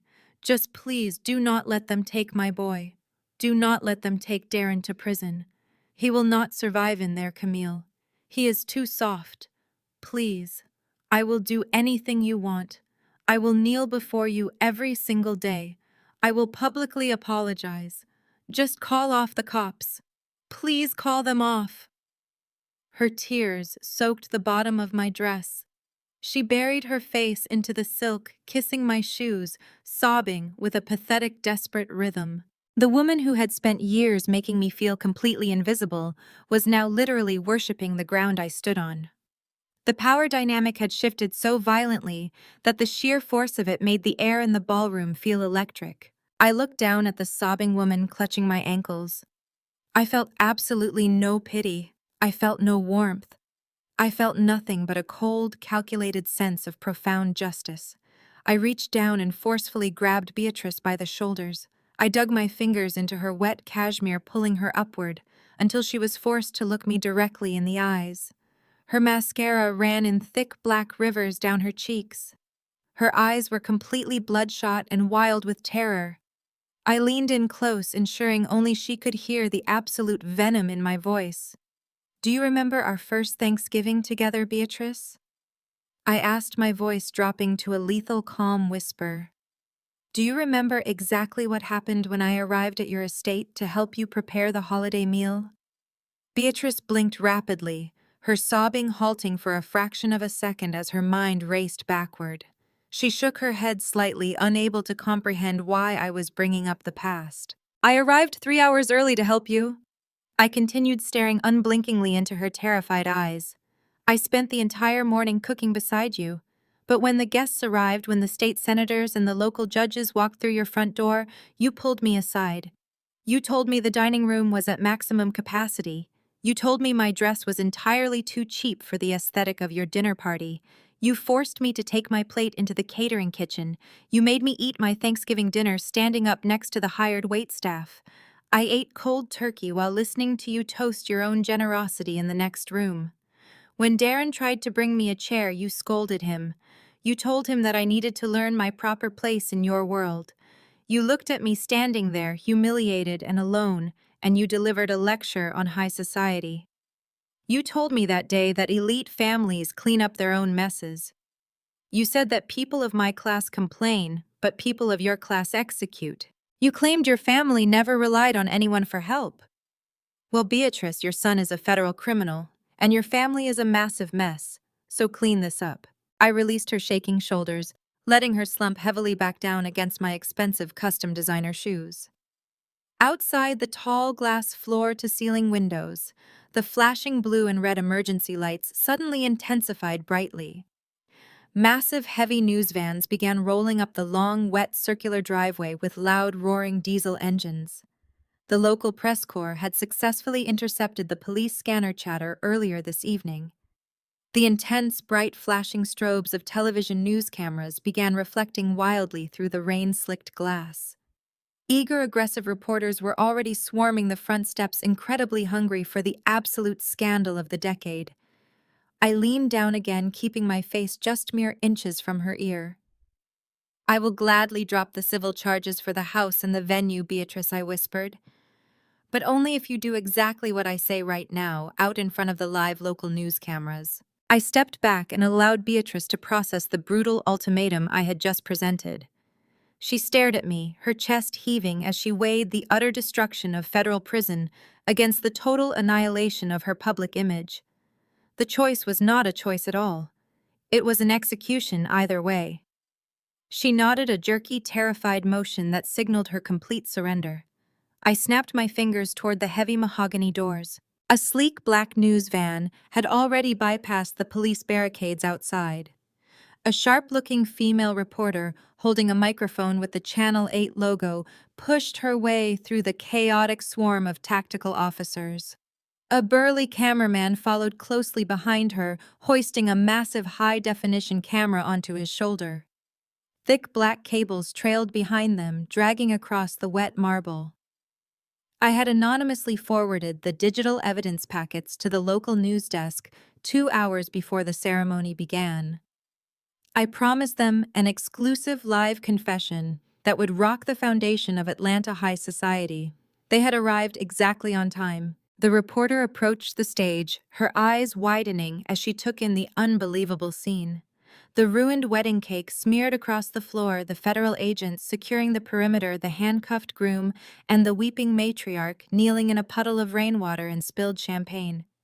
It was a journalistic goldmine that would guarantee her a network promotion. She nodded to her cameraman, and the glaring red tally light on the camera blinked to life. The harsh white spotlight of the news crew washed over Beatrice, illuminating every single flaw. It highlighted the smeared mascara running down her cheeks, the wet strands of hair clinging to her face, and the utter defeat breaking her posture. "Stand up, Beatrice," I commanded, my voice echoing through the silent ballroom. "Tell the citizens of Atlanta the truth about the Sterling family legacy. Tell them exactly who you are." Beatrice struggled to her feet, trembling violently. She looked at the bright light of the camera lens like a deer caught in the headlights of an oncoming freight train. She opened her mouth, but only a dry, rasping sound emerged. Her lips quivered uncontrollably. The powerful woman who had spent decades dominating charity boards and social committees was completely paralyzed by the lens of a single local news camera. The reality of her impending public ruin was suffocating her. "Speak up, Beatrice." I pushed, stepping into the frame alongside her. "If you want to sleep in a comfortable bed instead of a concrete cell, tonight you need to confess right now. Tell them about the money. Tell them about the church. Do not test my patience." Beatrice swallowed hard. Her manicured hands shook so badly she had to clasp them together in front of her ruined clothes to keep them still. "My name is Beatrice Sterling." She began, her voice a fragile, cracked whisper that was instantly picked up by the sensitive news microphone. "I am completely bankrupt. The Sterling family fortune is entirely gone. We have absolutely nothing left."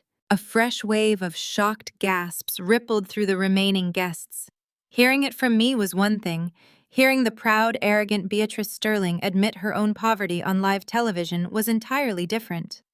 The silence that followed her admission was absolute and heavy. "Keep going," I whispered coldly, my eyes locked on her trembling profile. "Tell them how you funded this lavish lifestyle for the past 2 years. Tell them the truth." "I am a fraud," Beatrice continued, tears spilling fresh tracks through the ruined makeup on her cheeks. "I lied to the banks. I lied to my friends. I took out fraudulent mortgages to maintain the illusion of wealth. But that was not enough. The country club fees, the designer clothes, the luxury vehicles, they cost far too much. I needed more cash to keep up appearances and maintain my social status. I could not bear the thought of being poor." She paused, letting out a strangled, agonizing sob. The camera operator zoomed in, capturing the brutal destruction of a socialite in high definition. Every wealthy guest in the room was watching her with morbid fascination. "Where did you get the cash?" Beatrice, the reporter, asked, stepping forward and thrusting the microphone closer to her face. The reporter knew she was capturing broadcasting history. Beatrice closed her eyes tightly, unable to look at the crowd. "I stole it," she confessed, her voice cracking completely under the weight of her sins. "I am the treasurer of the Grace Cathedral congregation. I had unrestricted access to the community outreach funds. For the past 3 years, I have been skimming money directly from the church accounts. I took the donations meant for the inner city youth program, and I used them to lease my new Mercedes. I used the charity money to buy custom jewelry and to fund my country club centenary gala.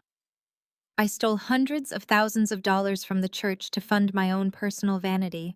The reaction in the ballroom was instantaneous and visceral. Near the front of the crowd, the Bishop of Grace Cathedral stood absolutely frozen in shock. He was an elderly, dignified man who had dined at Beatrice's table countless times over the last decade. He had praised her immense generosity from the pulpit just last Sunday morning.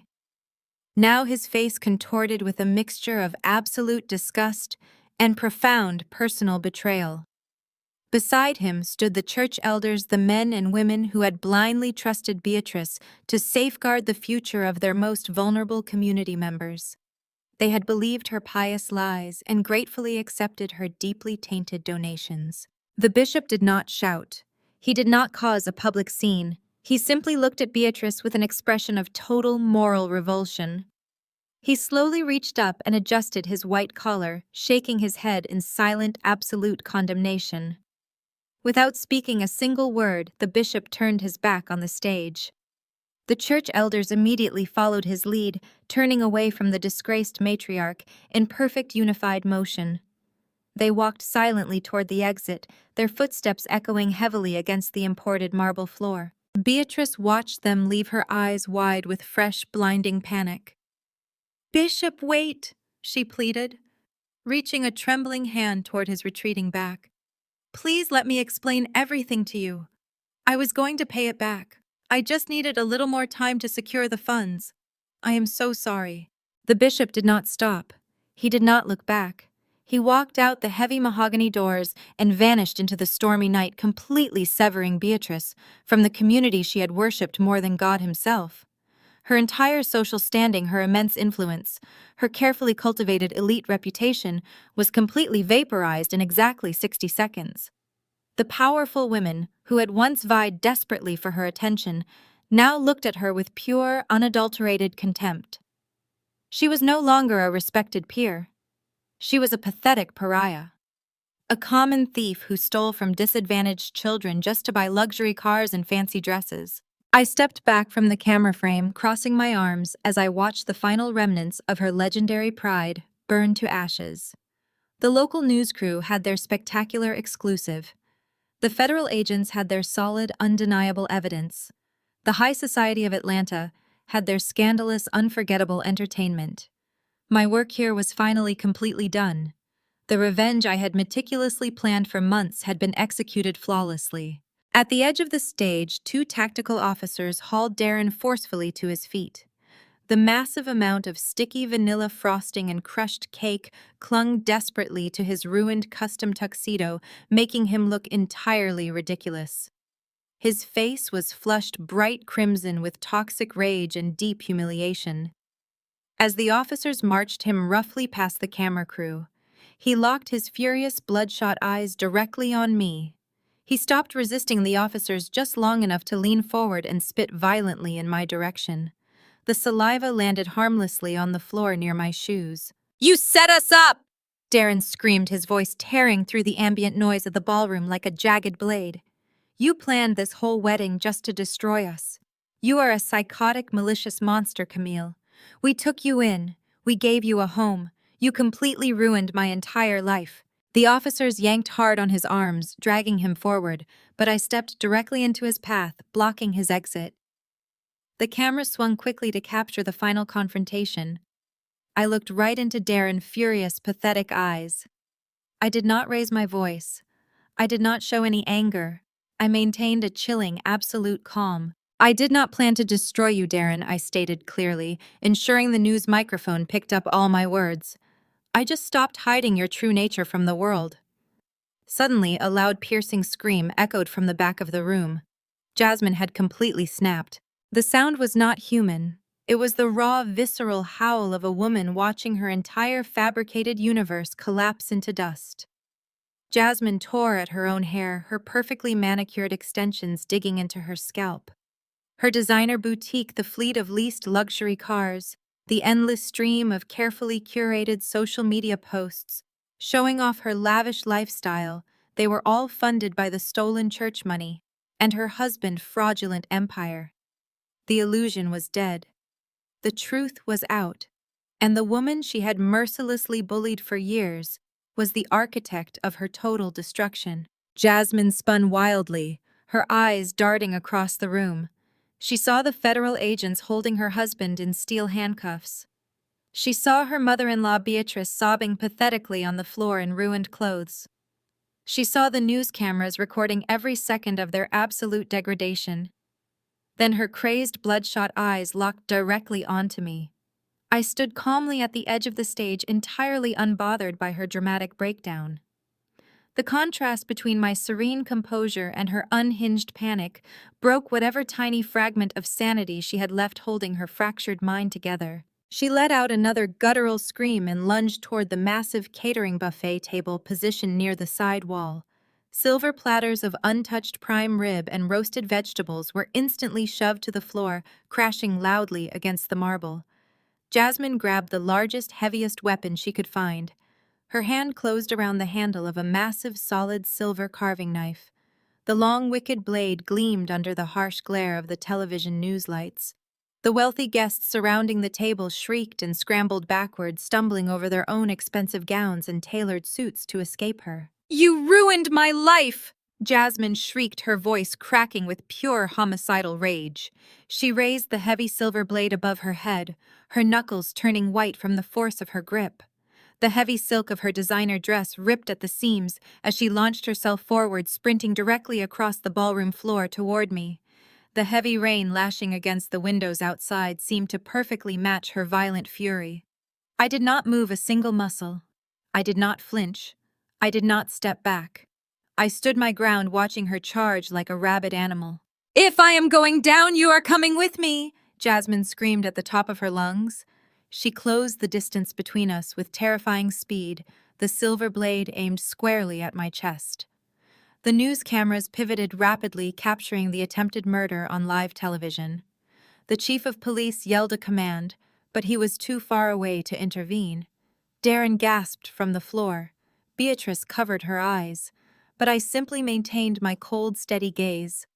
I knew something that Jasmine, in her blinding rage, had completely failed to realize about this grand event. I never leave anything to chance. For the entire evening, a highly trained personal security detail had been operating in plain sight. They were dressed in crisp white shirts and black vests, perfectly blending in as the catering waitstaff. The man serving champagne, the woman clearing the salad plates, the tall gentleman standing near the stage stairs, they were all elite private contractors. The moment Jasmine raised the blade, 3 of my disguised security personnel moved with blistering speed and absolute tactical precision. They crossed the marble floor in perfect synchronization, intercepting her violent path instantly. Before Jasmine could even bring the knife down, a massive hand clamped around her wrist like a steel vise. Another guard hit her squarely in the waist, stopping her forward momentum entirely. She was lifted completely off the marble floor, intercepted mid-air. Jasmine let out a shocked gasp as the knife was expertly twisted out of her hand. The heavy silver blade clattered harmlessly against the floor, sliding away into the shadows.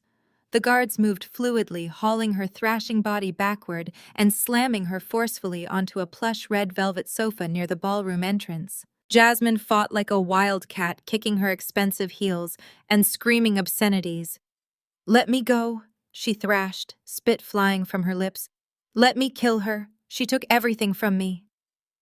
The guards held her down effortlessly, pinning her arms to the velvet cushions. Her beautiful hair was a tangled rat nest. Her designer gown was stained with spilled food and torn fabric. Her makeup was a horrifying mask of smeared mascara and ruined foundation. The glamorous, untouchable socialite was gone, replaced by a feral, broken woman completely stripped of her fake elite armor. I walked slowly down the short flight of stairs from the stage, moving with deliberate, unhurried grace. I stopped just a few feet away from the velvet sofa, looking down at the thrashing, screaming woman. The news cameras followed my every move, ensuring the entire city of Atlanta witnessed the final dismantling of the Sterling family pride. Jasmine glared up at me, her chest heaving, as she struggled fruitlessly against the security guards. I looked at her ruined dress and smiled. The sheer fragility of her fake elite status was finally exposed for the world to see. "Do you remember the charity gala last winter?" "Jasmine," I asked, my voice carrying clearly over her frantic panting. "Do you remember when you intentionally spilled red wine down the front of my only decent dress? You laughed in my face. You told your wealthy friends that my clothes looked like cheap rags. You mocked me for buying off the rack while you proudly modeled a custom Chanel gown. You called me a pathetic peasant who did not belong in your exclusive circle. You made sure every woman in the room treated me like a contagious disease." Jasmine stopped thrashing for a brief second, her eyes widening as the memory surfaced. "But the truth is, your entire glamorous life was nothing but a cheap illusion." I continued, my voice sharp and unforgiving. "Your custom Chanel gowns, your exclusive trips, your fancy boutique, they were all paid for with stolen money. You bullied me to hide your own massive insecurities. You acted like royalty while knowing deep down you were just a pathetic fraud living off the charity funds your mother-in-law embezzled and the illegal wire transfers your husband orchestrated. You are nothing." Hearing the brutal, unfiltered truth spoken aloud broke whatever remained of Jasmine's spirit. She collapsed against the velvet cushions, completely drained of her violent energy. She began to weep loudly, a pathetic, mournful sound that echoed the cries of her mother-in-law across the room. The reality of federal prison, the loss of her boutique, the end of her fake Instagram life, all crashed down upon her shoulders. She curled into a fetal position on the sofa, hiding her ruined face from the glaring lights of the news cameras. Her absolute humiliation was permanently recorded.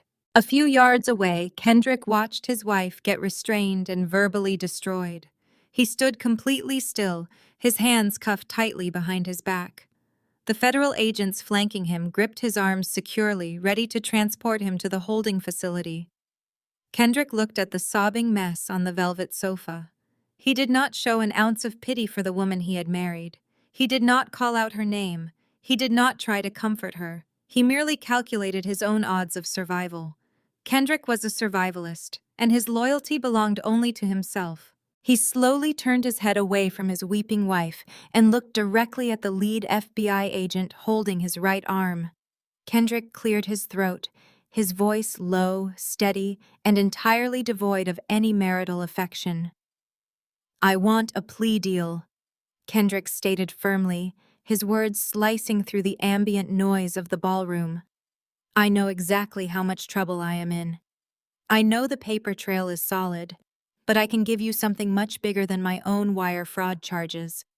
I can give you the entire operation on a silver platter." The FBI agent raised an eyebrow, a flicker of interest crossing his hardened face. "What exactly are you offering?"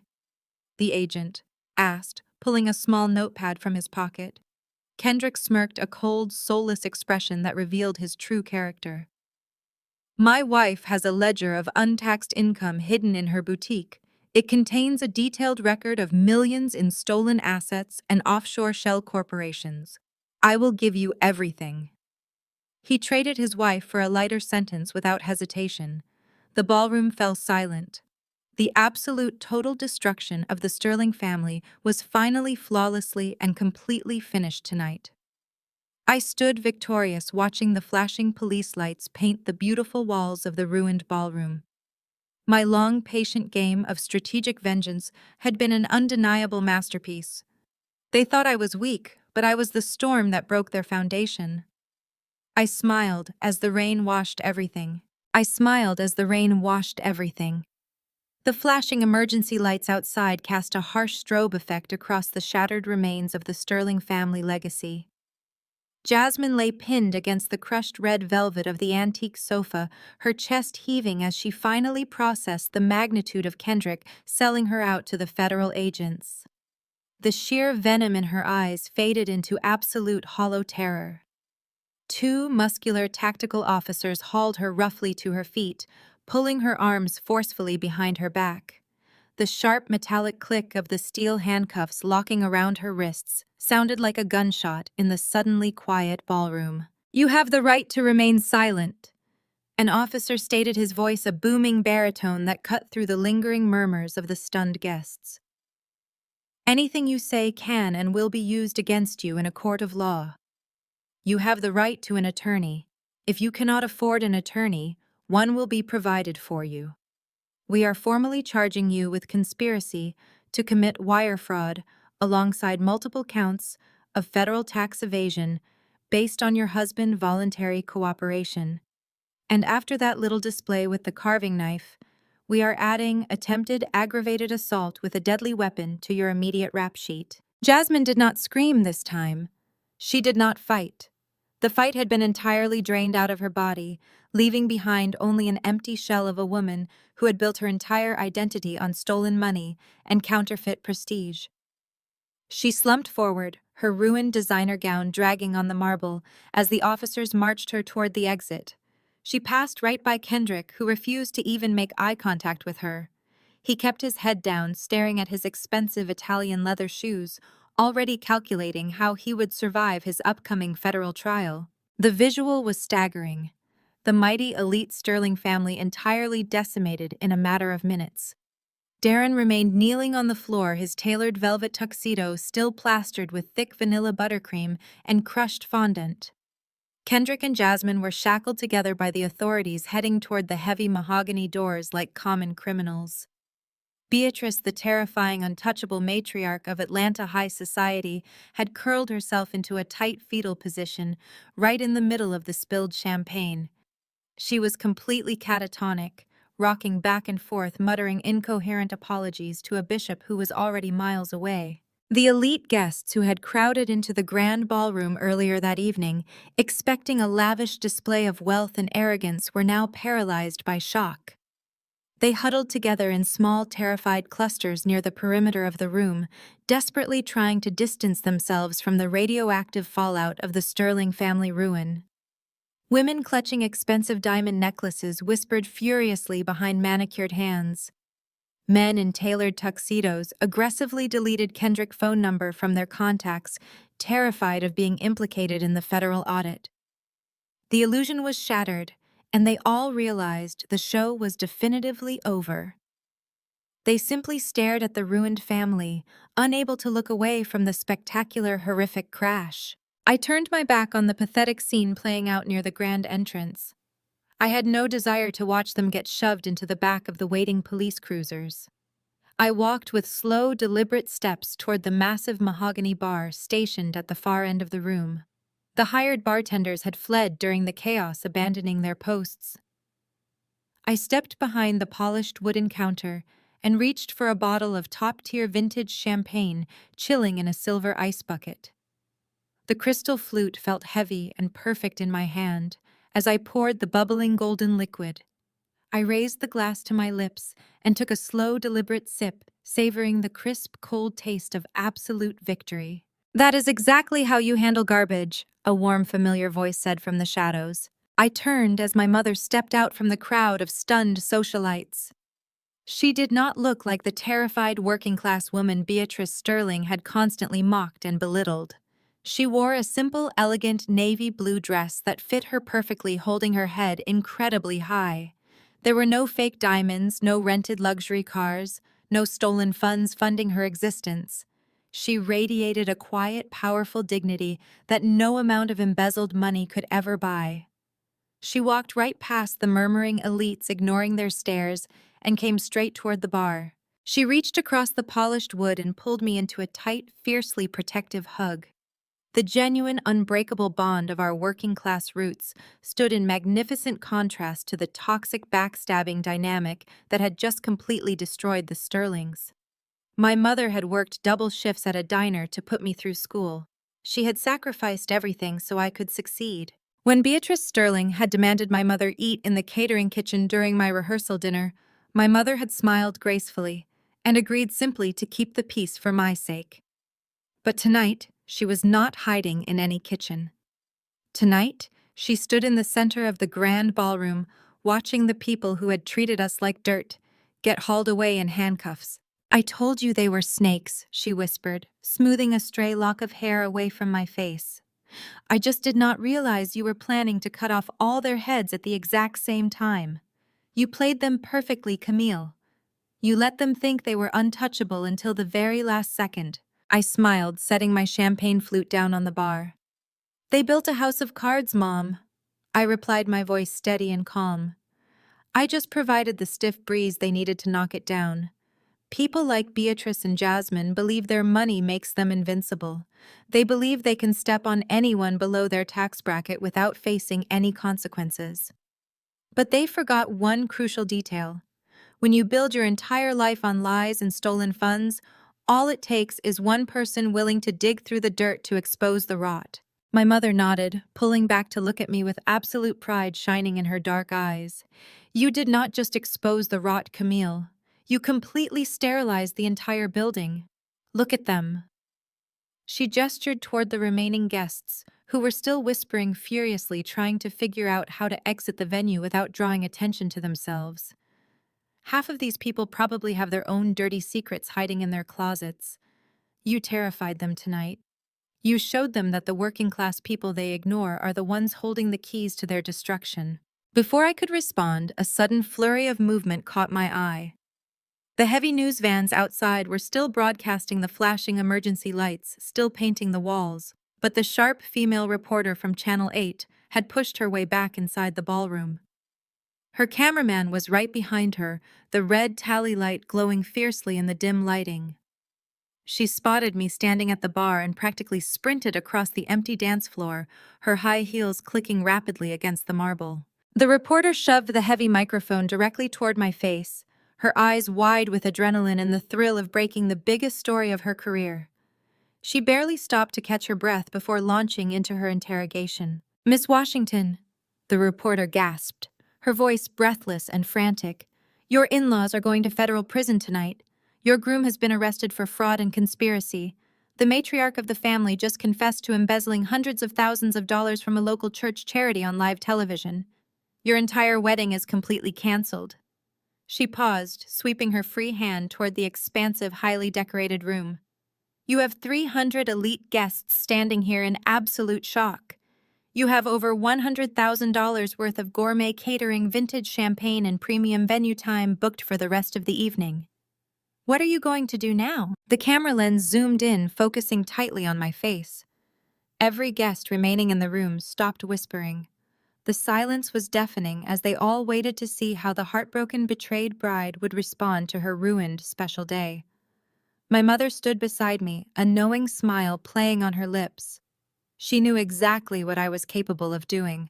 I looked directly into the camera lens. I picked up my crystal flute of champagne and took one final slow sip. I let the silence stretch, building the anticipation until the entire room felt completely electric.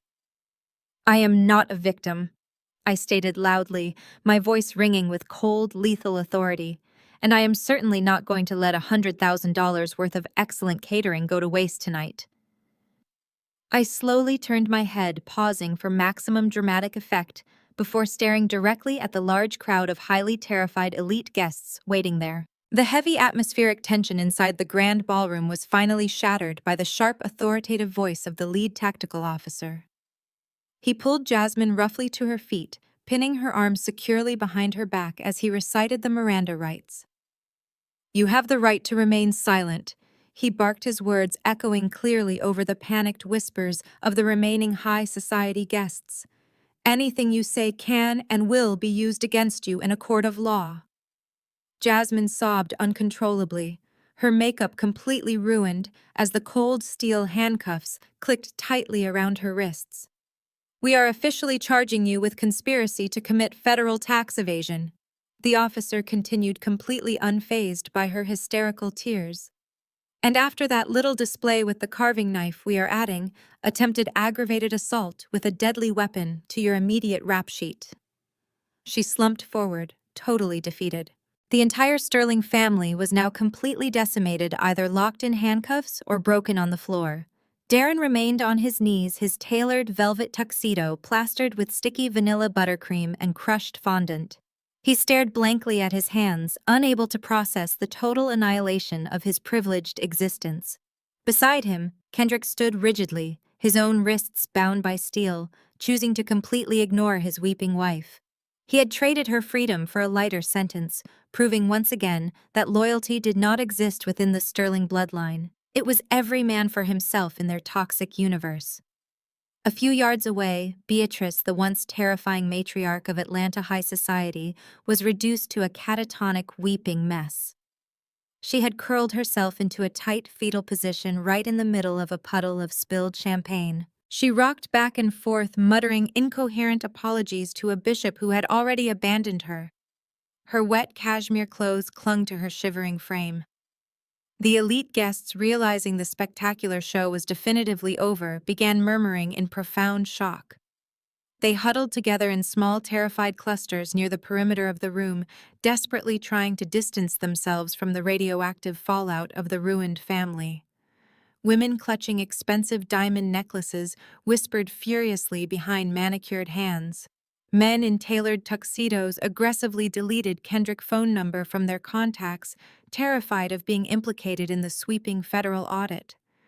They simply stared at the ruined family, unable to look away from the horrific crash. They had worshipped the Sterlings for years, but now they treated them like a highly contagious disease. I turned my back on the pathetic scene playing out near the stage. I had no desire to watch them get shoved into the back of the waiting police cruisers. I walked with slow, deliberate steps toward the massive mahogany bar, stationed at the far end of the grand room. The hired bartenders had fled during the initial chaos, abandoning their posts. I stepped behind the polished wooden counter, and reached for a bottle of premium vintage champagne, chilling in a large silver ice bucket.